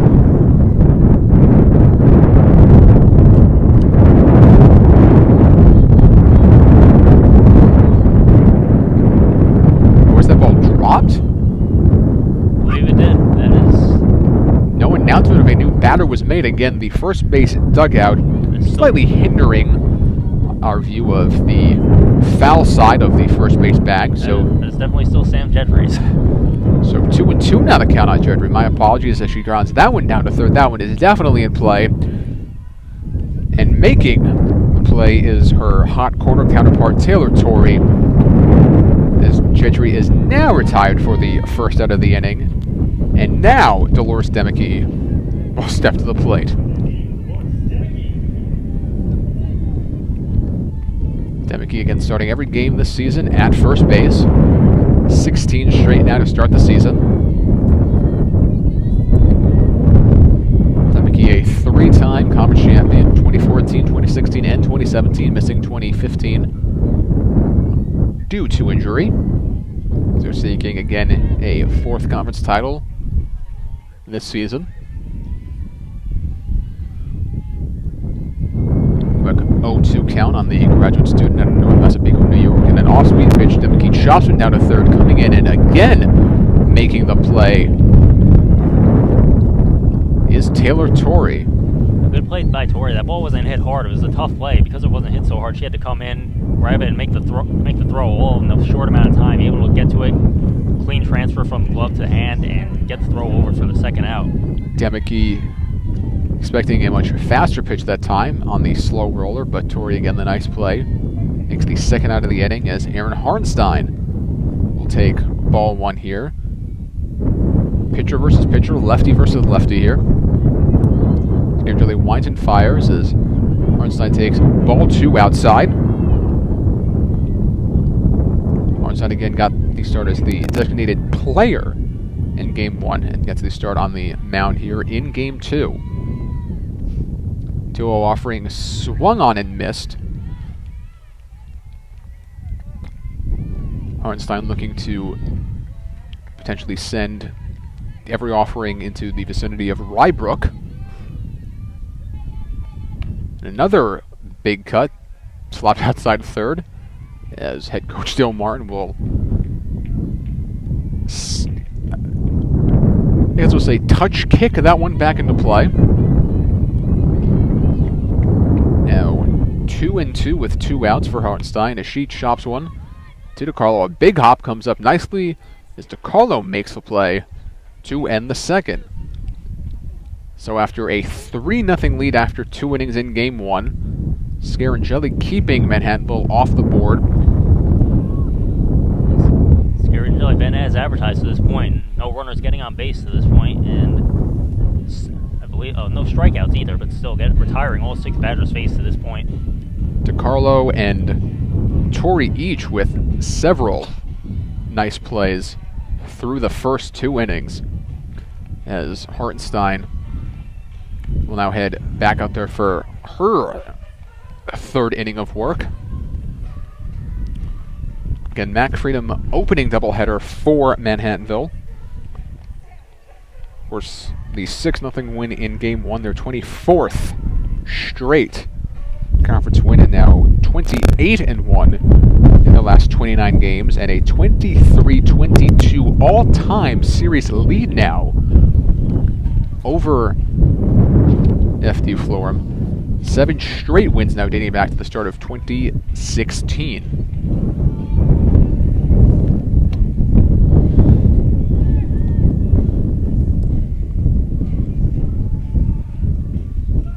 Is the pre-inning mound conference with the infielders and the Hartenstein-Torres battery, as well as the outfield conference with Franzen, Casillas, and Boyd. Before Taylor Toby begins the 3rd inning, Toby tied with fellow Taylor Torrey, coming into game 1 with a .320 average. Tied for the team lead with 16 hits as well.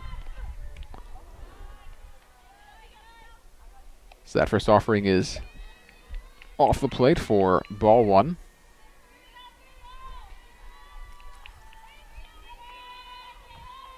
As Hartenstein's delivery high and looked a bit outside as well, so 2-0 the count now on the freshman outfielder out of Freehold, New Jersey. That pitch in there for a strike is Toby looking for a bit of a slap at the time, taking a few steps in Hartenstein's vicinity. And our score update of the men's baseball team at FDU in the first game of their doubleheader, Manhattanville, in the top of the 7th, up 14-5 on FDU Florham. So both here and there, it has been all Manhattanville so far. And of course, baseball doubleheader rules indicate 7-inning games, so Manhattanville 3 outs away from a second straight dominant win. That would make now 24 runs for Manhattanville in their last 15 innings, dating back to yesterday as the play is made. Hartenstein throwing it to Beaubois, who hustled over to cover with Demeke vacating the first base bag. That's a good job by Dubois. You see first baseman leaving the bag, you have to hustle to get over there. She's able to get over there just in time. Close play, but able to get the out. It's only 60 feet from home plate to first, and a slapper like Toby is already several steps closer before she even touches the ball. So an excellent hustle play that time by Beaubois. As for the first time today, the FDU squad fails to get their leadoff hitter on base. As we head back to the top of the order with Gabby Young. As Young a healthy cut and a miss that time. 1-1 the count. As Hartenstein winds and fires, that one swung on and missed. 1-2.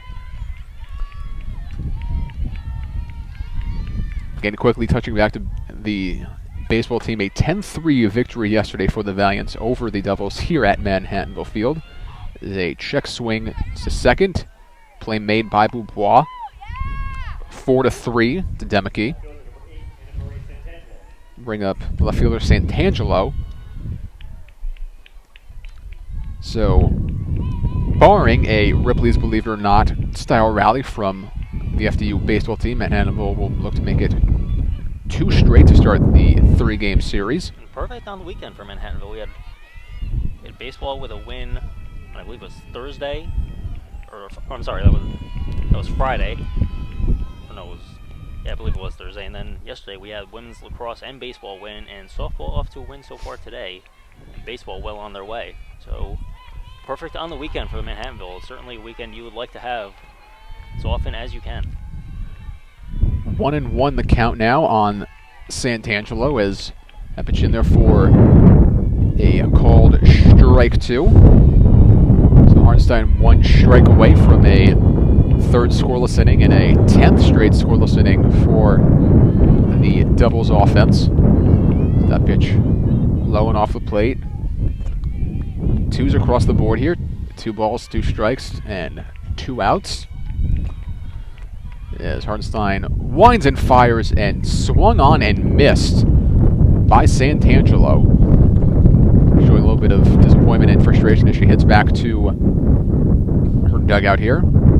So we are in a bit of a pitcher's duel. Not so much the case in the first one. Obviously, Alicia Feeney more than up to the task, but the FDU pitching staff in this one certainly game for a pitcher's duel, as Scarangelli has shut them all down so far. FDU using 3 pitchers in Game 1.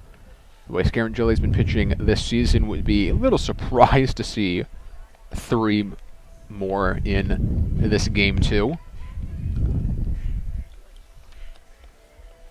As Torres, Boyd, and Chapelone do up this inning for 12th-year head coach Dale Martin. Martin again, 6 total conference championships here at Manhattanville. 3 in the Skyline and the aforementioned 2014, 2016, and 2017 MAC Freedom Championships. And of course, right as we allude to the unlikeliness of 3 pitchers being used, we see Kaylee Oplinger, who was the 2nd of 3 pitchers in Game 1, warming up behind the FDU Florham dugout.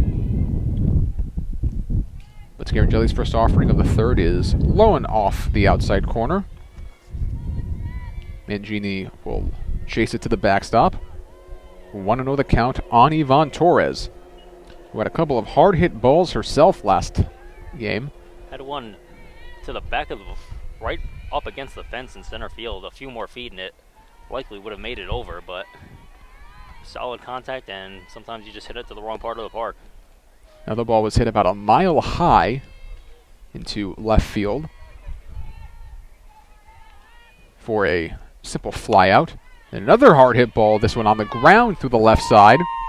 So Yvonne Torres with a leadoff base hit for Manhattanville. And their first hit of the game off of Hartenstein, so first time you have a runner on base, you obviously try to capitalize as much as you can, because against a pitcher like Hartenstein, you may not come across these opportunities very much throughout the game. As Boyd again came into this doubleheader hitting a team best .412.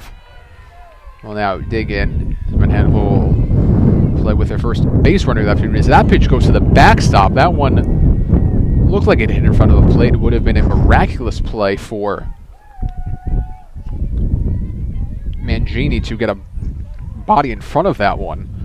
So Torres quickly down to second. 1-0 the count, and a runner now in scoring position for Manhattanville. Scarangelli throws in there for a called strike one as Torres wandering off of second, but making her way back. 1-1 now the count on the freshman out of Woodinville, Washington. Healthy cut and a miss that time. Scarangelli blowing that one by the bat of Boyd. Now looking down to head coach Bill Martin at third for some instruction before the 1-2 pitch coming from Scarangelli. She'll wind and fire. Chop to short. Torres waits. Now heading to third. Out at first and safe at third. Torres sliding to the far corner of the bag. Briefly overslid the base, but perhaps a bit of confusion that time. And the umpires are going to get together and talk about it. On the part of Tori, who sure thought she had tagged her, which allowed Torres to, for the time being, scamper back, and now she is indeed called out, so 6-3-5 on the double play.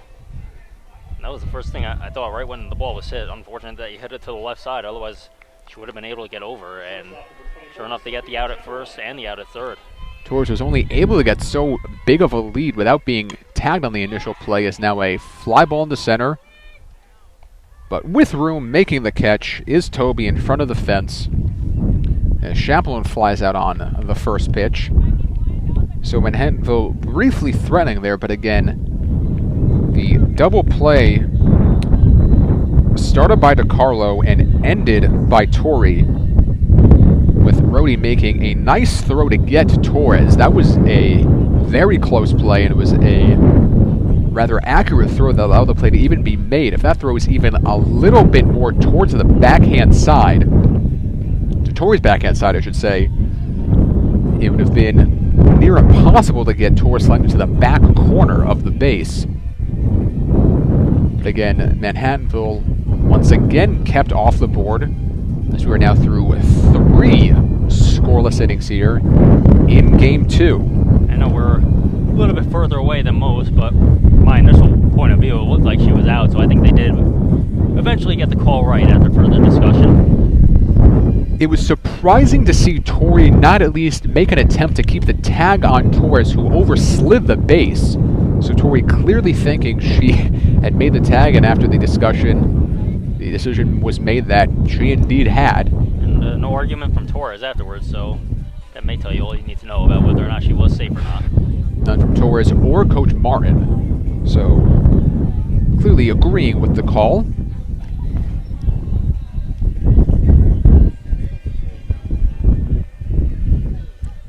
So again, no score here. Top 4, Hartenstein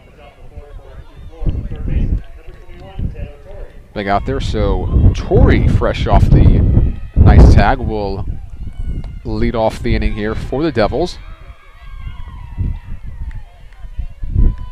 two Taylors, Toby and Tori, again came into game one, tied for the team lead with a .320 batting average and 16 hits apiece.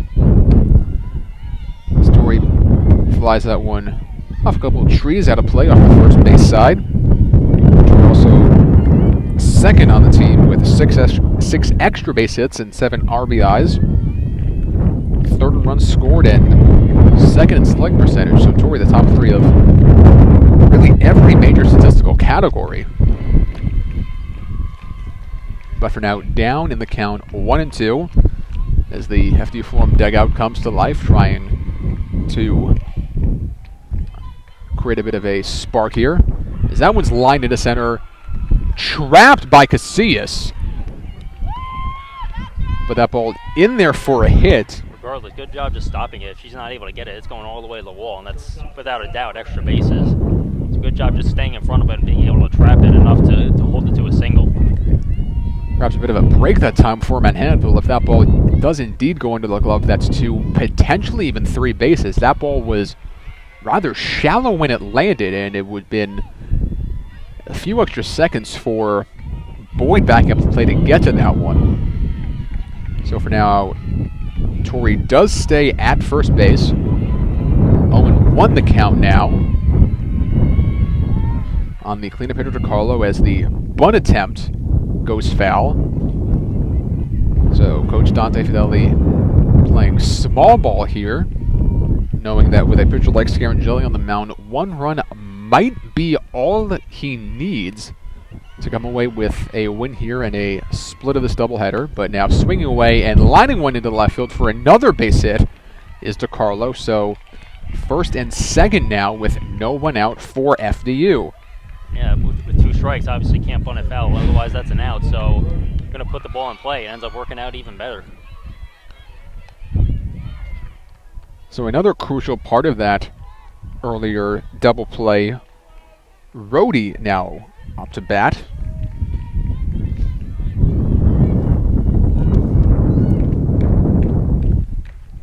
And no score here, top 4, 2 on, nobody out for FDU. Rhodey, her 10th start here in this one. Again, of course, her 9th coming in game 1. Swinging away that time and missing for strike 1. FDU Florham continuing to make some noise here. It works for them this inning thus far with first 2 reaching. That pitch off the outside corner, 1-1 the count now.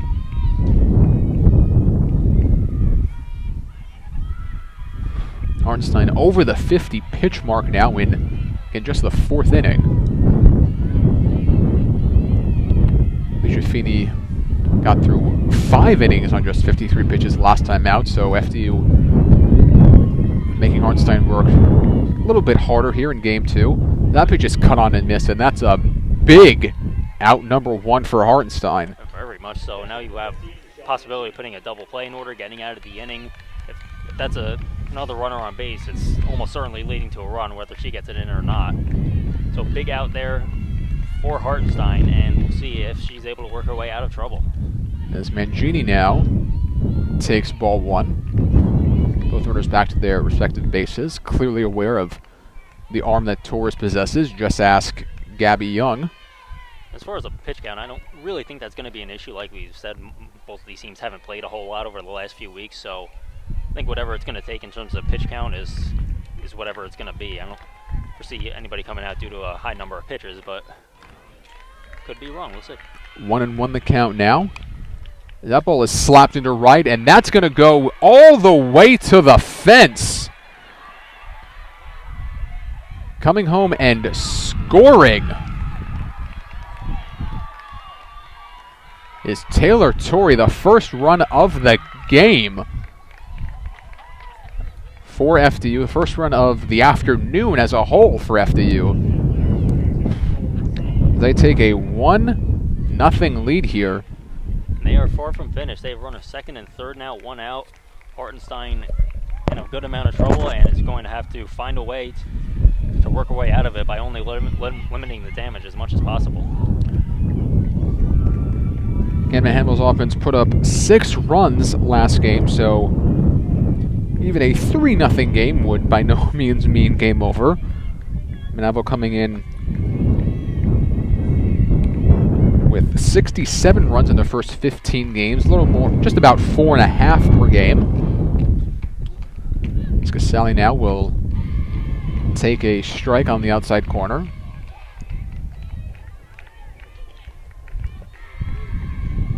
So Mangini now tying Taylor Torrey for second on the team with 7 RBIs. So that pitch is off the outside corner. 1-1 the count.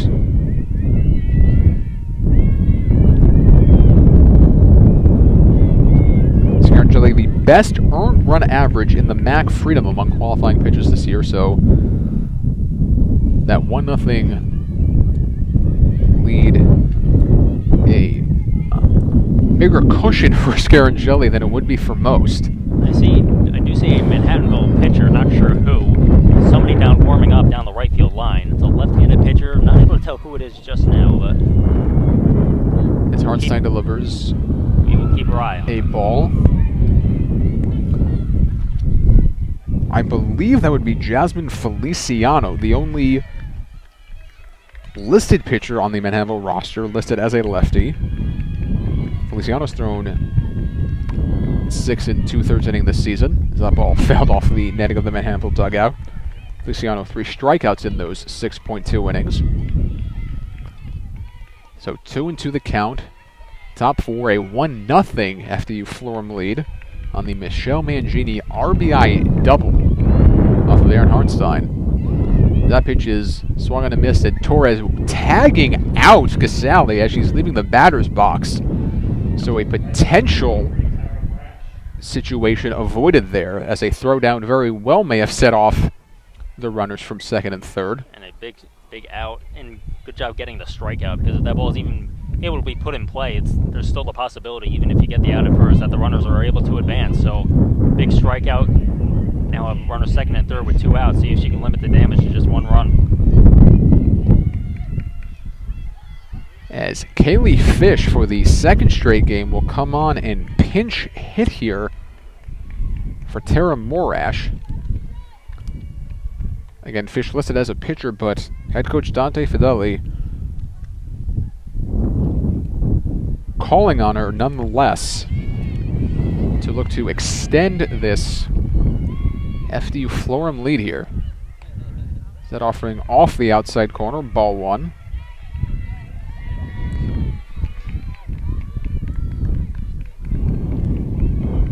Wind slowly picking up a bit once again here at Manhattanville Field, as Harnstein's 1-0 delivery is shot foul over the left shoulder of the home plate umpire. Torres back to retrieve. Count now 1-1 on Fish. Fish again out of Spanaway, Washington, one of the few representatives of the Garden State on the FDU Florham team, as that pitch misses low for a 2-1 count now. Again, for all live stat information, as that delivery is swung on and missed, 2-2 the count. You can always check out govaliance.com/live. Steve Sheridan, the statistician as always, for today's softball doubleheader. Is that ball chopped to short, Chaperone with the throw, Demeke with the stretch, keeping her foot on the base. So Aaron Harnstein avoiding further trouble, allowing just the 1 run, stranding the runners at second and third, but FDU nonetheless on the Mangini RBI double, their first run of the entire afternoon after going the first 10-plus innings without crossing the plate, as Scarangeli now goes back out with a 1-0 lead. If you're FDU, you're definitely a little disappointed that only able to get the 1 run across. You had multiple runners on and not able to get them across the plate, but if you're from Manhattanville, particularly your Hartenstein, you're thrilled about only giving up the 1 run. So multiple runners on, less than 2 outs, you'll definitely take that.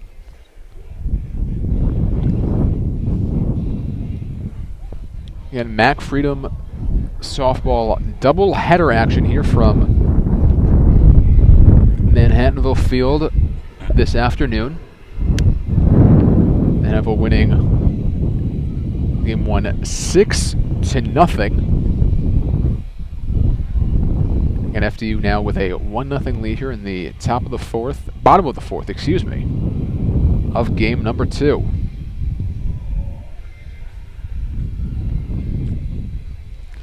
If you are Manhattanville, you kind of run into the same problem that FDU ran into the first game going up against Alicia Feeney. You have to find a way to solve the puzzle. It's a good pitcher. It's not going to be easy, but whatever you got to do, find a way to get some runs across the board. So the good news, I guess, for Manhattanville is they will have the top of the order up with Franzen, Casillas, and Boubois, 1, 2, 3, as Scaragilli's first offering is high for ball 1. Franzen again,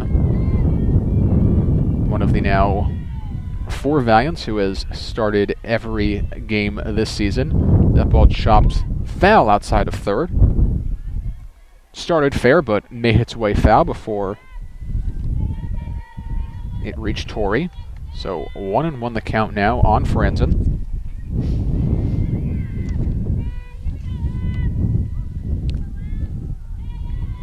Scaragilli waits as Franzen re-enters the box. That ball chopped fair this time as Torrey makes a play down to Rhodey. As Franzen is retired here to lead off the fourth.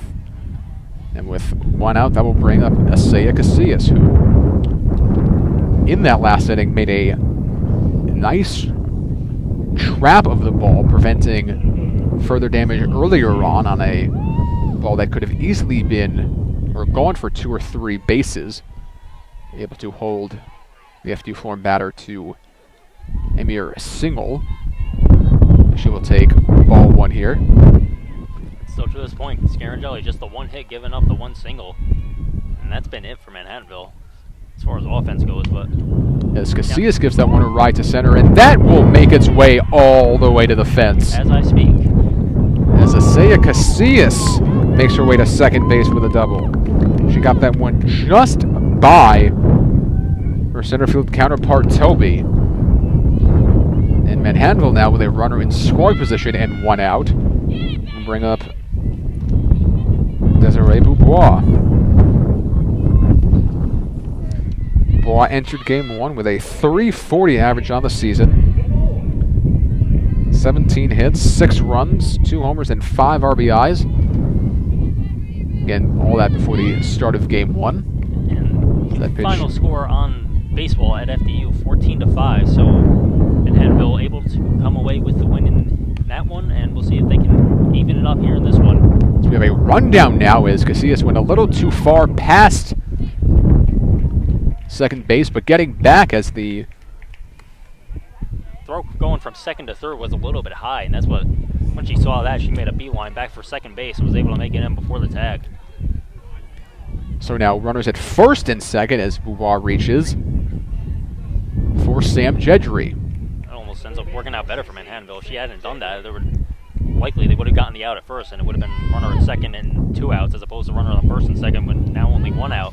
So now you have your opportunity. You need to take advantage of it if you're Manhattanville. Bottom of the fourth is where Jedry went deep last time, and Dale Martin would sure love it if Jedry could do that once again right here. She'll take outside. 2-0 the count now to the third baseman. That pitch inside for a ball, so Scaragilli now, after 3 rather routine innings, potentially 1 pitch away from loading the bases for Demeke and Hartenstein, as that ball grounded down to third and going right to the bag and completing the double play. Taylor Torrey. So Torrey with some excellent defense on multiple fronts here in game 2, making the tag on Torres earlier, and now turning a 5-3 3 double play as Scarangelli escapes the 4th. That is absolutely huge for FDU. You have runners on first and second. You get a ground ball right to third, and good play by Torrey, not only getting to third, but a picture-perfect throw over to first and in time, beating the runner down the line to get the double play. And the potential rally, just like that, in the blink of an eye, is over for Manhattanville. The presence of mind to realize that ball was hit hard enough to know she had the time when she got to third to complete the double play as well. So Hartenstein back out there again with Manhattanville down 1-0. As we now enter the 5th inning here of Game 2. As the Manhattanville softball team looking to continue the perfect weekend for sports across the board. Again, following the 24-19 and 10-3 wins yesterday for the women's lacrosse and baseball teams, respectively. Of course, a 14-5 win for the Manhattanville baseball team in Game 1 of their doubleheader at FDU Florham earlier this afternoon. Hartenstein delivers that ball, slap to Chapelone at short. But she makes the play.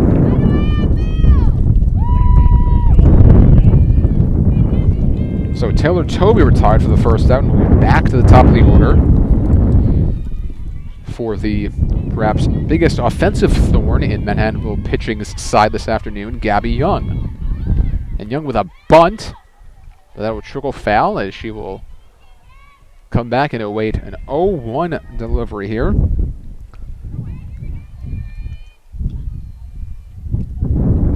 As Young makes her way back, and a quick discussion between the home plate umpire and head coach Dante Fideli. That pitch is off the outside corner. 1-1 the count here. And if you're in Manhattanville, you almost get the feeling that you might not be able to give up another run. With the way Scarangelli's going right now, able to work her way out of trouble in the last inning, if you give up any more than one run, it might be, well, it's certainly going to be not ideal, but could be a recipe for disaster. That ball chopped right down the line as Demeke will make the tag herself as Young is retired. That'll bring up Anna Marie Santangelo. As Hartenstein winds and fires his. There's another bunt attempt. That one also dropped foul. Again, Scarangelli has shown at times that Manhattanville can at least put a thread together. It's the completion of the thread that's the problem.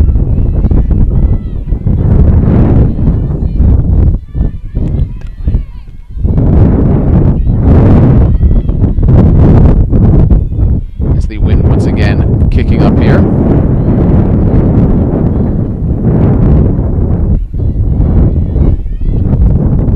One and two the count now on Santangelo.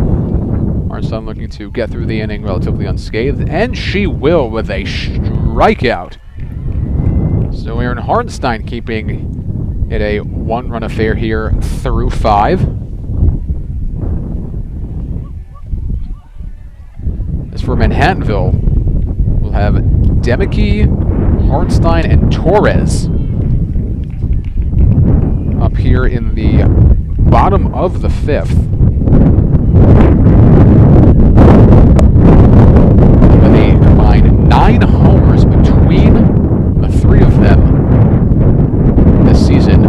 Not a bad 1-2-3 to throw out there in the late innings against Scarangelli.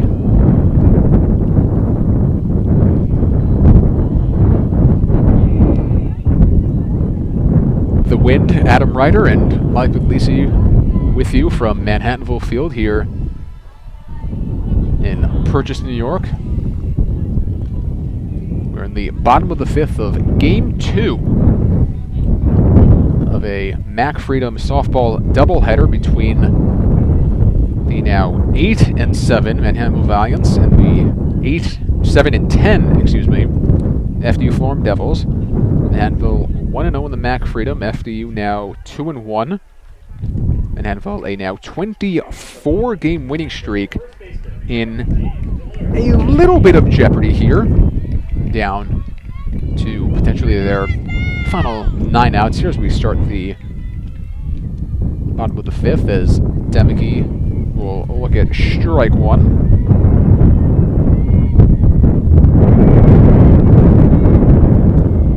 Scarangeli winds and fires once again, and that ball lined into left field as DeCarlo made a nice diving effort, but that ball just hit a little too hard, a little too far to her right. In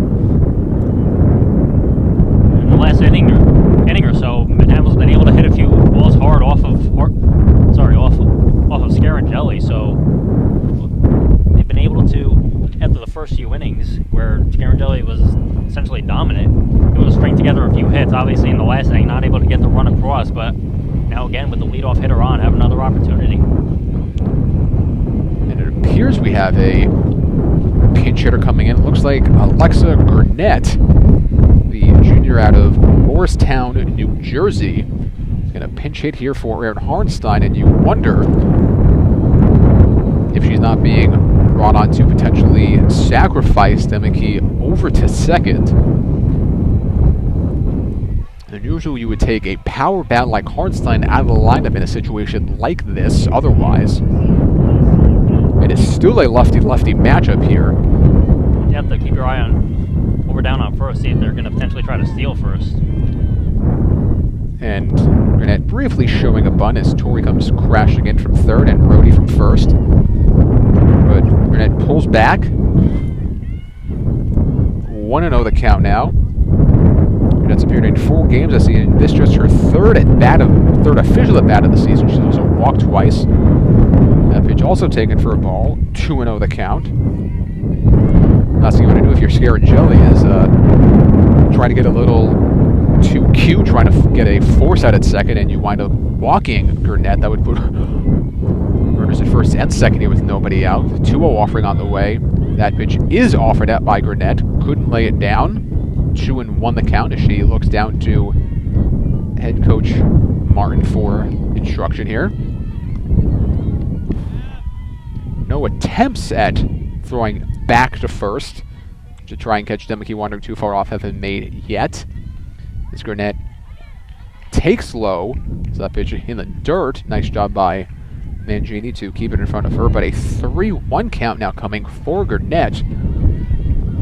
And again, potentially Scarangeli 1 pitch away, putting 2 runners on here with nobody out. That pitch bunted but foul. So a series of bunt attempts going foul for both teams here in the last couple of innings. Gurnett unable to get that last one down. You would assume she would swing away here with the full count. We'll also see if Demeke's in motion here as well. Pitch on this way and a slapper up the middle. That will get Demeke to second, and a bobble on the play will get Gurnett to first. See how they scored that. That was not hit awfully hard to Gabby Young, and Gurnett busting it down the line. Would have been a tough play. That's got to be an error, though. Had they not had a bobble, she would have at least had the opportunity. She didn't have the chance because of the bobble. I would think that's going to be scored an error. Demeke looked like she was headed for second without a throw regardless, as Young had appeared every intention of simply making the play at first, but in any case, Gurnett, after being unable to get a bunt attempt down, finds herself on here as the potential go-ahead run. As head coach Fidelli out to the mound now, a slew of infielders and catchers, everyone for that matter, not in the outfield, joining the mound conference. Now Torres comes up. They will score then an error. Too young, so an error there puts runners on first and second. And that ball caught by Torrey. A soft line drive. Snared for the first out of the inning. Torres quickly retired as Boyd comes up once again. Again, that team leading .765 slugging percentage.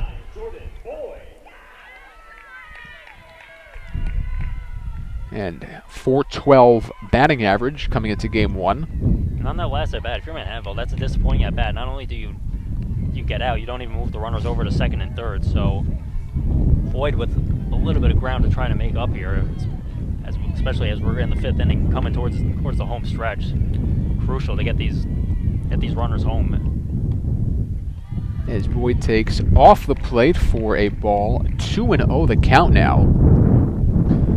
So Scarangelli running into a little bit of trouble once again here in the 5th. Her defense has helped her out a couple of times so far this afternoon. That pitch looks like it was in the dirt for ball 3, so now 1 pitch away from potentially loading the bases here. And on Haley Opplinger again warming up for FDU, so should Scarangelli continue to let runners on base, and should Manhattanville get a run or two across potential, we may see Opplinger once again come in the game. Boyd taking all the way on the 3-0 pitch, and therefore a strike. 3-1 offering on the way, cut on and missed that time by Boyd, so Scarangelli battling back now, potentially 1 pitch away from a crucial out number 2 as well.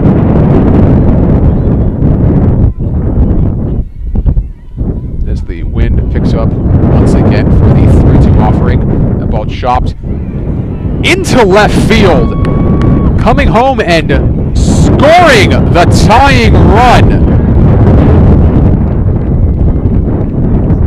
for Manhattanville.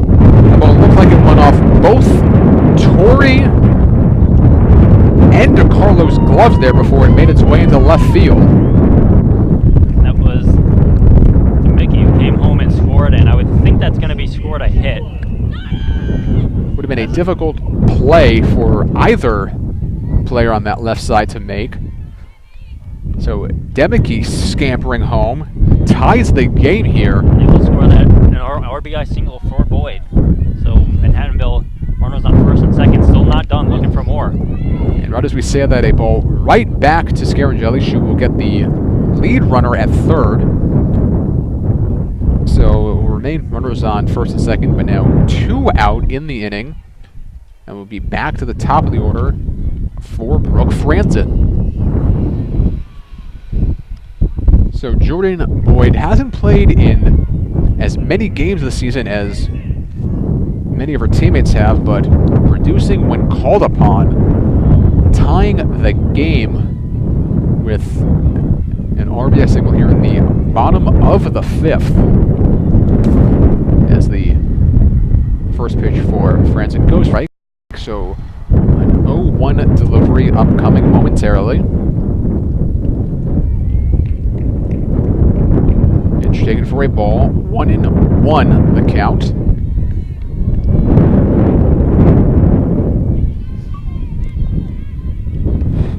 It's the wind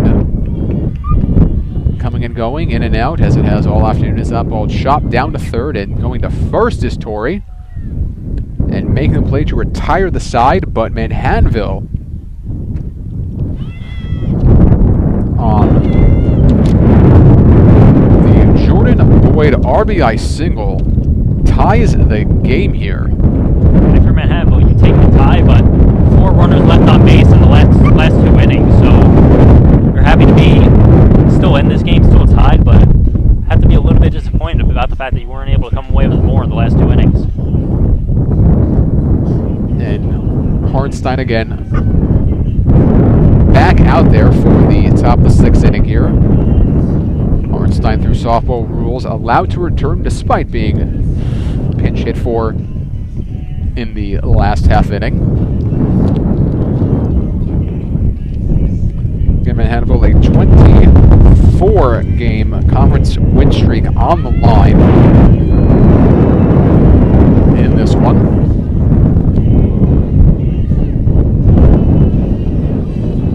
Continuing to pick up once again.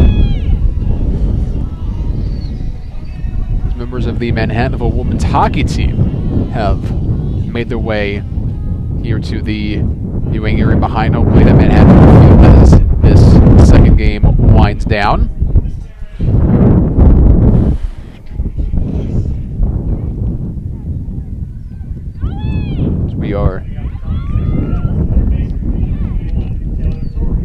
set here for the top of the 6th. Torrey will lead off. Hartenstein winds and fires. That ball flied into right field, settling under it and making the catch is Jordan Boyd. Quick first out here.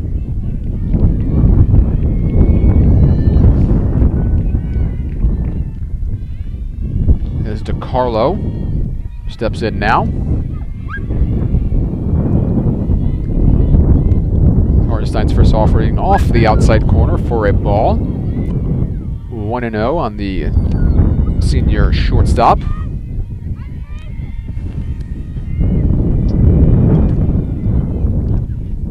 DiCarlo swings and misses for strike 2.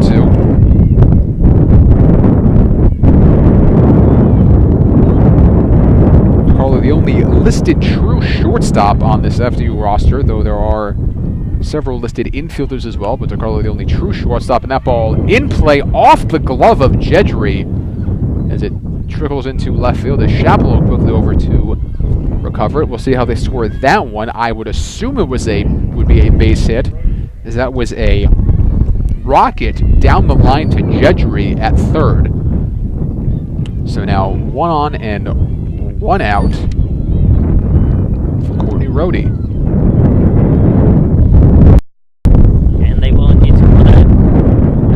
DiCarlo, I think that's the right call. It was hit hard. Would have been a diving effort. Tough play to make, but regardless, run on first with 1 out for FDU. Looks to get the lead right back. Would have been a play worthy of SportsCenter's top 10, and Jedry made that. That was an absolute rocket off the bat of DiCarlo. He's got now 1-1 on Courtney Rohde.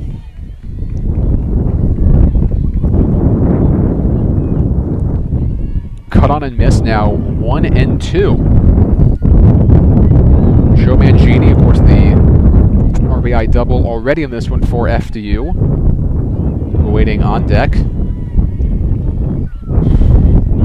As that pitch is cut on and missed, so Rohde down on strikes. Bring Mangini with 2 out. 1-1 here, top of 6. Mangini, the RBI double, gave FDU Florham the 1-0 lead. Jordan Boyd answering with an RBI single last half inning to tie the game at 1. As Hartenstein's delivery taken for a called strike. Again, Steve shared it on the stat laptop. You can follow all the action. As that ball is line foul down the right field line. Follow the action at govans.com/live, where you will also find play-by-play action for Game 2 of the Manhattanville baseball team on the road for a doubleheader at FDU Florham this afternoon. They are just about to start Game 2, so we'll keep our eyes on that and keep you updated as the game goes on. A 14-5 win in Game 1 for head coach Jeff Caulfield.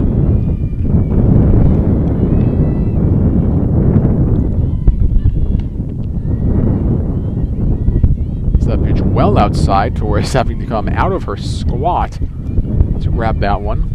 1-2 the count now.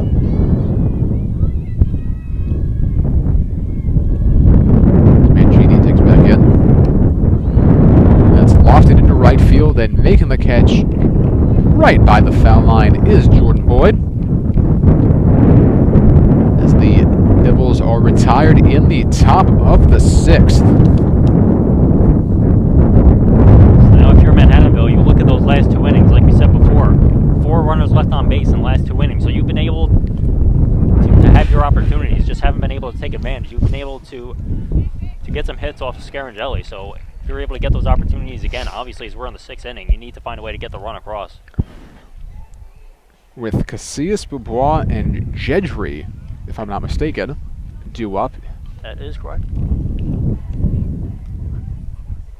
So, approaching the heart of the order, the, I guess, between section of the top and heart of the order, due up for Manhattanville. again back out there on the mound. Again, Scarangeli coming into play today with a 1.21 ERA. Right on, just about on that pace as we speak right now with the 1 run in 5 innings.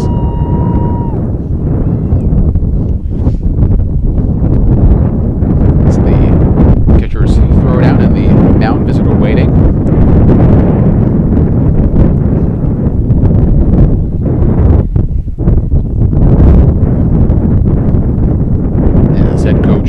Making his way down to the third base coach's box. Ashley Gerhardt making her way down to the first base coach's box. Gerhardt, former Robert Morris standout in her first season here in Purchase. Scarangeli's offering knocked into center field, and the catch is made. You see us flying out to Toby. 1 pitch, 1 out here in the bottom of the 6th. That will bring up the second baseman, Desiree Boubois. That pitch in the dirt, a sliding stop made by Mangini. No relation to Eric. 1-0 the count now. Trying to frame that one for an extra split second, but umpire showing her no such luck. 2-0 the count now. Wynton fires a foul ball out of play just past the Manhattanville dugout. 2-1 the count now.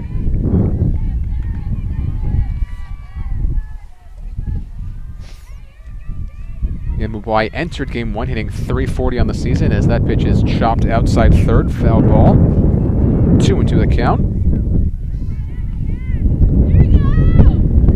Mubwai with 2 homers and 5 RBIs and 24 total bases coming in to the start of play this afternoon. As that ball once again fouled off, out of play. As the entire right side of the FDU Florham defense gave it a look, but now all retreating to their positions. That ball pulled down to third, and a great play by Tori. And she throws Boubois out. If she hadn't made that play, that's likely a double going down the line. Manhattanville's in business, so a very clutch play and an unbelievable play by Tori, keeping that ball down, and on top of that, getting the out at first. So we saw DeCarlo hit a ball much like that, if anything, a little bit slower down to third last inning. As Boubois retired off the rocket down to Tori, makes a play for out number 2. As Jedry now steps in with 2 out and nobody on.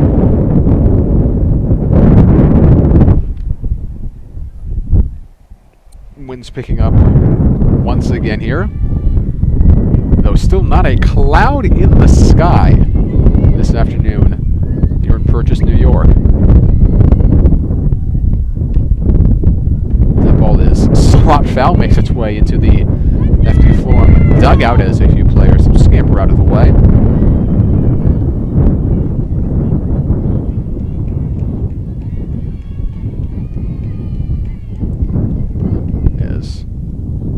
Scarangeli waits and Jedry ranches the box. Pitch on its way, that down to short and bouncing over the glove of DeCarlo into left field. Sam Judge with a 2 out, what I would assume to be base hit.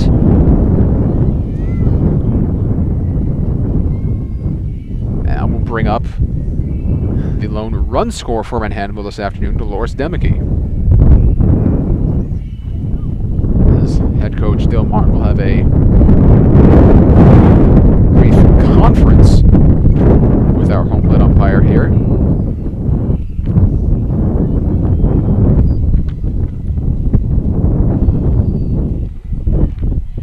Looks like we're getting a pinch runner. Looks like Alexis Venturola will come in to run for Jedry here. So Coach Martin looking to get a little more speed on the bases here.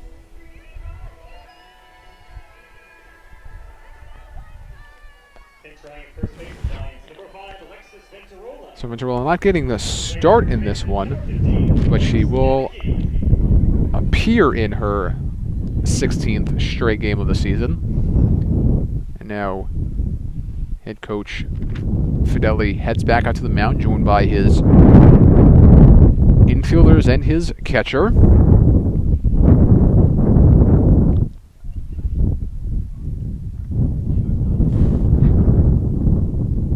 Before Demickey's at bat.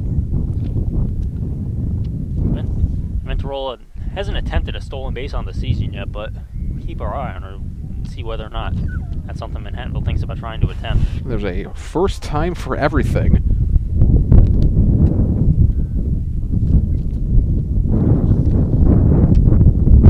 Of course, with Demickey at the plate, who entered a tied for 8th all-time in doubles and 5th in total bases, and who's also hit over 300 all 3 of her previous seasons here, all of which resulted in Mac Freedom's second-team selections. A solid contact hitter. You wouldn't rule out a potential hit and run either. Venturola not going, but that pitch goes to the backstop, and so Venturola on one pitch makes her way down into scoring position. Now pretty much any hit to the outfield could very well bring her home, so big wild pitch there. We'll see if it ends up playing a factor in what happens now. Wild pitches causing trouble all afternoon for FDU Florham here.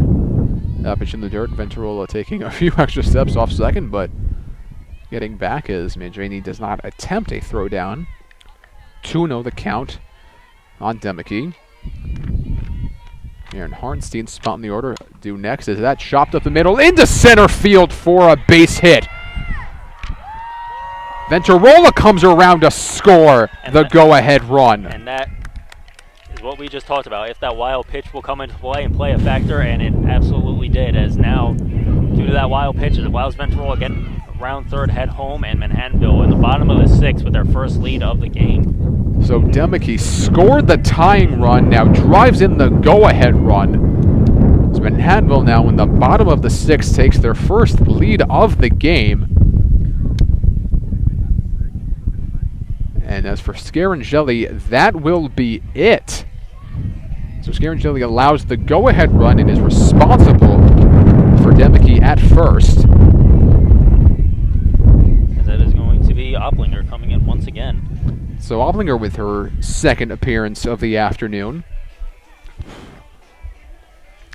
Again, her outing expected to be a little bit shorter this time, as just one out in what could be Manhattanville's last at-bat of the afternoon, assuming FDU Florham does not tie the game in the top of the 7th. And of course, with Harnstein up, we've seen what power she can possess. One swing, we could have a 3-run game just like that.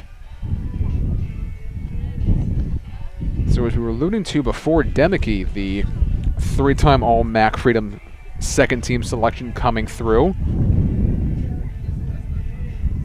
She entered the day second on the team with 26 total bases and at a crucial another total base to her total following the go-ahead RBI single here in the bottom of the 6th. And that's the difference between the last few innings and this inning. The last few innings, Manhattanville was leaving runners on base. This time they found a way to get the runner home. As a result, now rewarded with a 2-1 lead late in the bottom of the 6th. Arnstein a hard hit ball, but that will roll foul off the first base bag and kick off the side fence back into play. So interesting that Coach Fideli would opt to bring in the righty here to face the lefty rather than just stick with the lefty-lefty matchup, but Fideli obviously felt he had seen enough of Scaringelli, and bringing in Oplinger for the second time this afternoon is Harnstein gives that one a ride, but that one is well foul. As Demickey was around second, but will retreat to first base here. 1-2 the count now on Harnstein.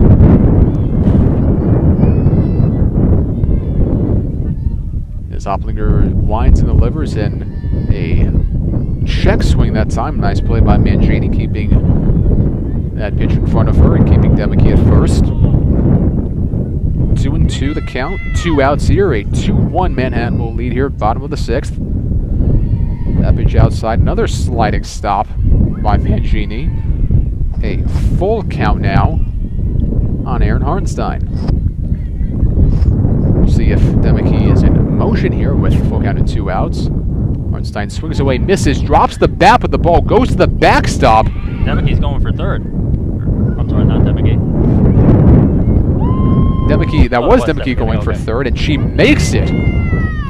So the strikeout, but the ball goes to the backstop. Demeke taking the extra base, going all the way to third. And FDU, in this inning, very much so, shot themselves in the foot a couple of times. First, the wild pitch allowing the runner to get the second, that eventually allowed it to get driven in. And now you have a strikeout at the end of the inning, but another wild pitch gets away. Now Manhattanville still in business with runners at first and third.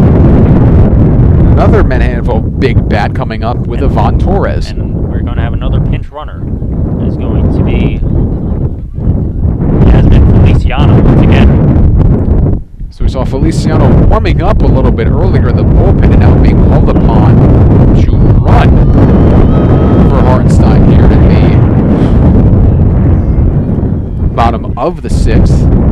As Coach Martin looking to potentially squeeze an extra insurance run perhaps. And we'll see if Feliciano is in motion on any of these first couple of pitches here to Torres.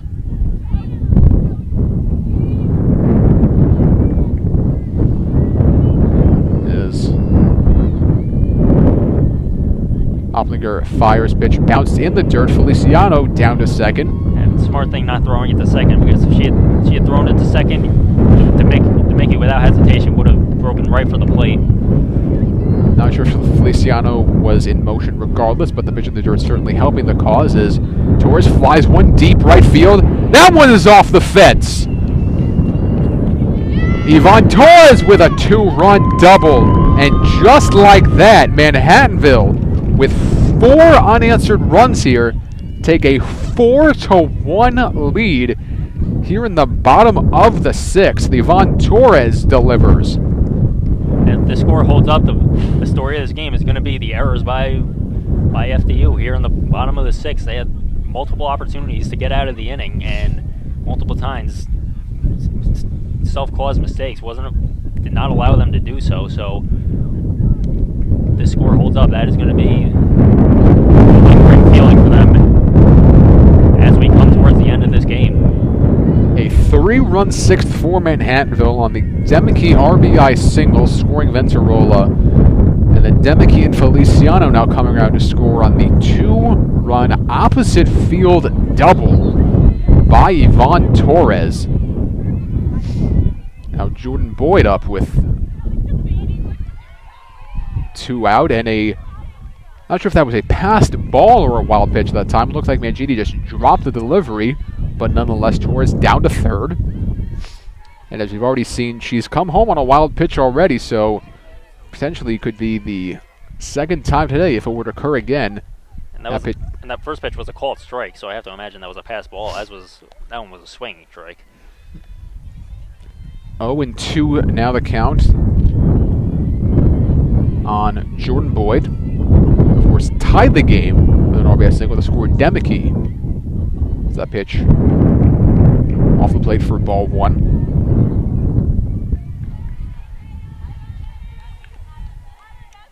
So Manhattanville rallying late here. They scored early in game 1. They score late here in game 2. And again, 3 outs away from a 25th straight Mac Freedom win, and would improve them to 29-1 in their last 30 conference games. Should this score indeed hold, as the 2-2 offering is chopped outside foul. Outside the third base bag foul, I should clarify. As Boyd and Oplinger dig back in. And their 2-2 delivery upcoming. Boyd back up the middle, base hit. Torres comes around to score. Jordan Boyd, 2 RBIs on the afternoon. And a 4-run Manhattanville 6th here.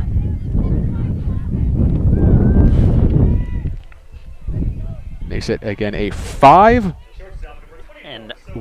game. And I'm going to interrupt Manhattanville baseball at FDU in the first inning, up 7-0. So both teams, baseball and softball, pouring it on. It's a great day to be a Valiant,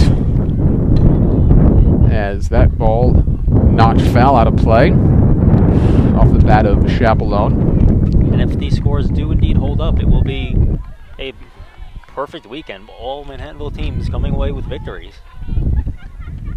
That ball off the outside corner. 1-2 the count now. And unless my math is off, as the delivery in there for a called strike 3, Chapelone can't believe the call. That will end the inning. It's a 31-8 advantage for Manhattanville baseball so far this weekend over FDU, as the bottom of the 6th comes to an end, but not before a 4-run frame for Manhattanville. And perhaps of no surprise, fresh off her earlier dominance, Alicia Feeney out there for the top of the 7th, and with a 4-run lead, barring the complete unexpected, Manhattanville, again, 3 outs away from a 25th straight MAC Freedom win. So Aaron Hartenstein, just the 1 run in 6 innings, worked her way through some trouble, kept the Valiants in the game when they went down early. And if you're FDU, this is the very last person you want to see on the mound right now. She just went 7 scoreless innings against you, gave up only 3 hits, and now looking to shut the door in Game 2 of the doubleheader. Again, the story of the game, not just errors, but specifically the wild pitches and passed balls creating runs directly and leading to runs by moving runners up 60 feet at a time, as Manhattanville crawled their way back in and then exploded ahead, again with a 4-run bottom of the 6th. And again, Coach Dale Martin looking to slam the door shut and lock it tight. Again, sending his 2-time conference pitcher of the year, Alicia Feeney, back out for her 2nd appearance of the day here in the top of the 7th. As the discussion here between head coach Dante Fidelli and our home plate umpire. Looks like we're going to get probably a pinch hitter here to start off the 7th inning. We will await the official word once it is announced.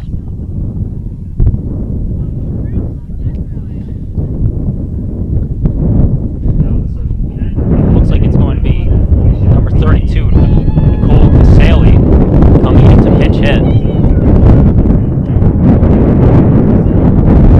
No. So I guess not a pinch hitter. No, not a pinch hit, nope. Or at least not at the moment, so a long discussion with head coach Fidelli and the home plate umpire for what is now no change to his lineup, as Phoenix first offering in there for a strike. Again, 5-1 Manhattanville, courtesy of a 2-run Yvonne Torres double, or largely courtesy of a 2-run double. In the bottom of the 6th is a swing and a miss by Casale. 0-2 now.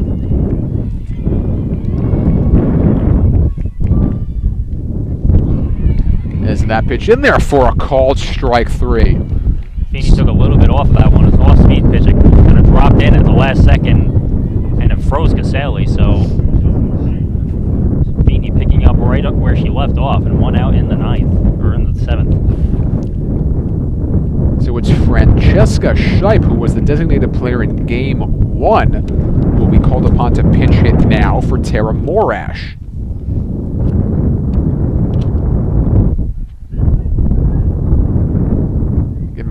2 outs away from a Mac Freedom opening doubleheader sweep.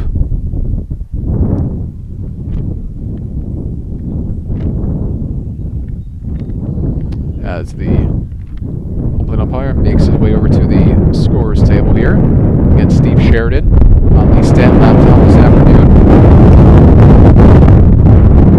GoValiants.com/live for all live stat information.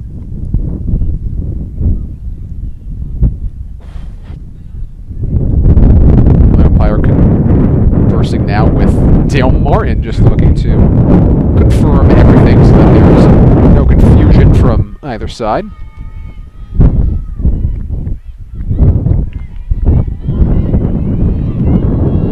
When picking up once again as Feeney delivers well wide of the mark that time.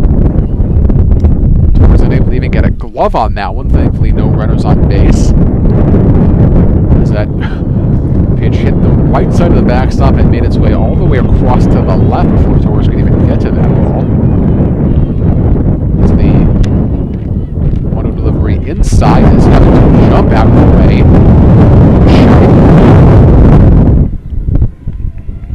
When really picking up once again. That 2-0 delivery is in there for a strike. 2-1 now, 1 out here, top 7. Lines and fires, and that's off the outside part of the plate, so 3-1 now on Shipe.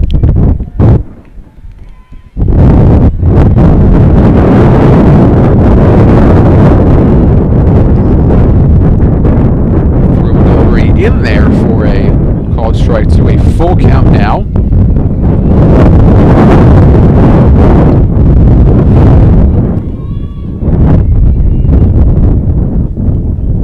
And an off-speed pitch swung on and missed. Another strikeout for Alicia Feeney.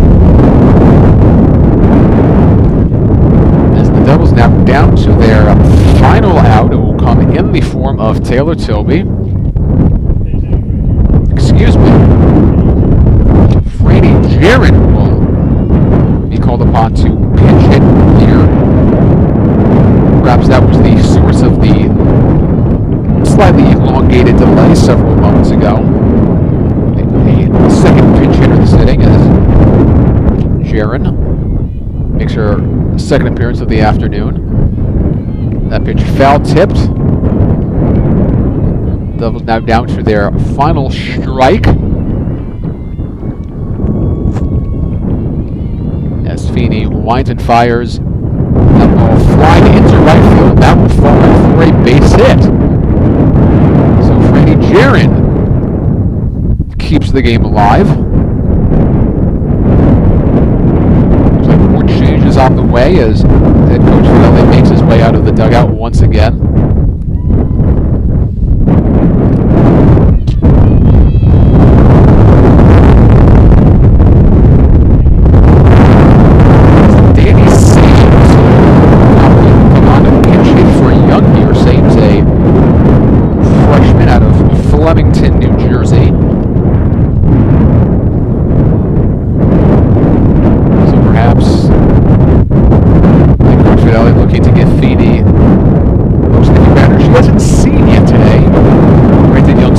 Off of her, but Feeney is riding a wave of momentum here, and then a fly ball into center over the head of Casillas.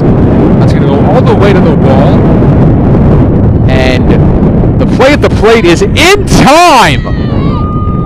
What a relay that time from Casillas and Demicky as they cut down Jaron at the plate to end the game. As Manhattanville will take it 5-1, completes the sweep, and makes it 25 straight Mac Freedom victories. And what a relay back to the infield and throw home. Perfect throw on time, and big mistake there by FDU. That's not one you can afford. Right now, you're on the top of the 7th with 2 outs. You need all the base runners you can find. You can't take that chance, but they do. It ends up costing them as play made at the plate to end the game. So Manhattanville with a 6-0 Game 1 win and a 5-1 win here in Game 2. They sweep their season-opening Mac Freedom doubleheader over the FDU Florham Devils this afternoon. The team is back in action in non-conference play on April 4th against NYU at 3 o'clock and continue Mac Freedom action against DeSales next weekend. But for now, for Mike Puglisi, Steve Sheridan, I am Adam Ryder, saying Happy Easter and Happy Passover to everyone, and as always, go Valiants.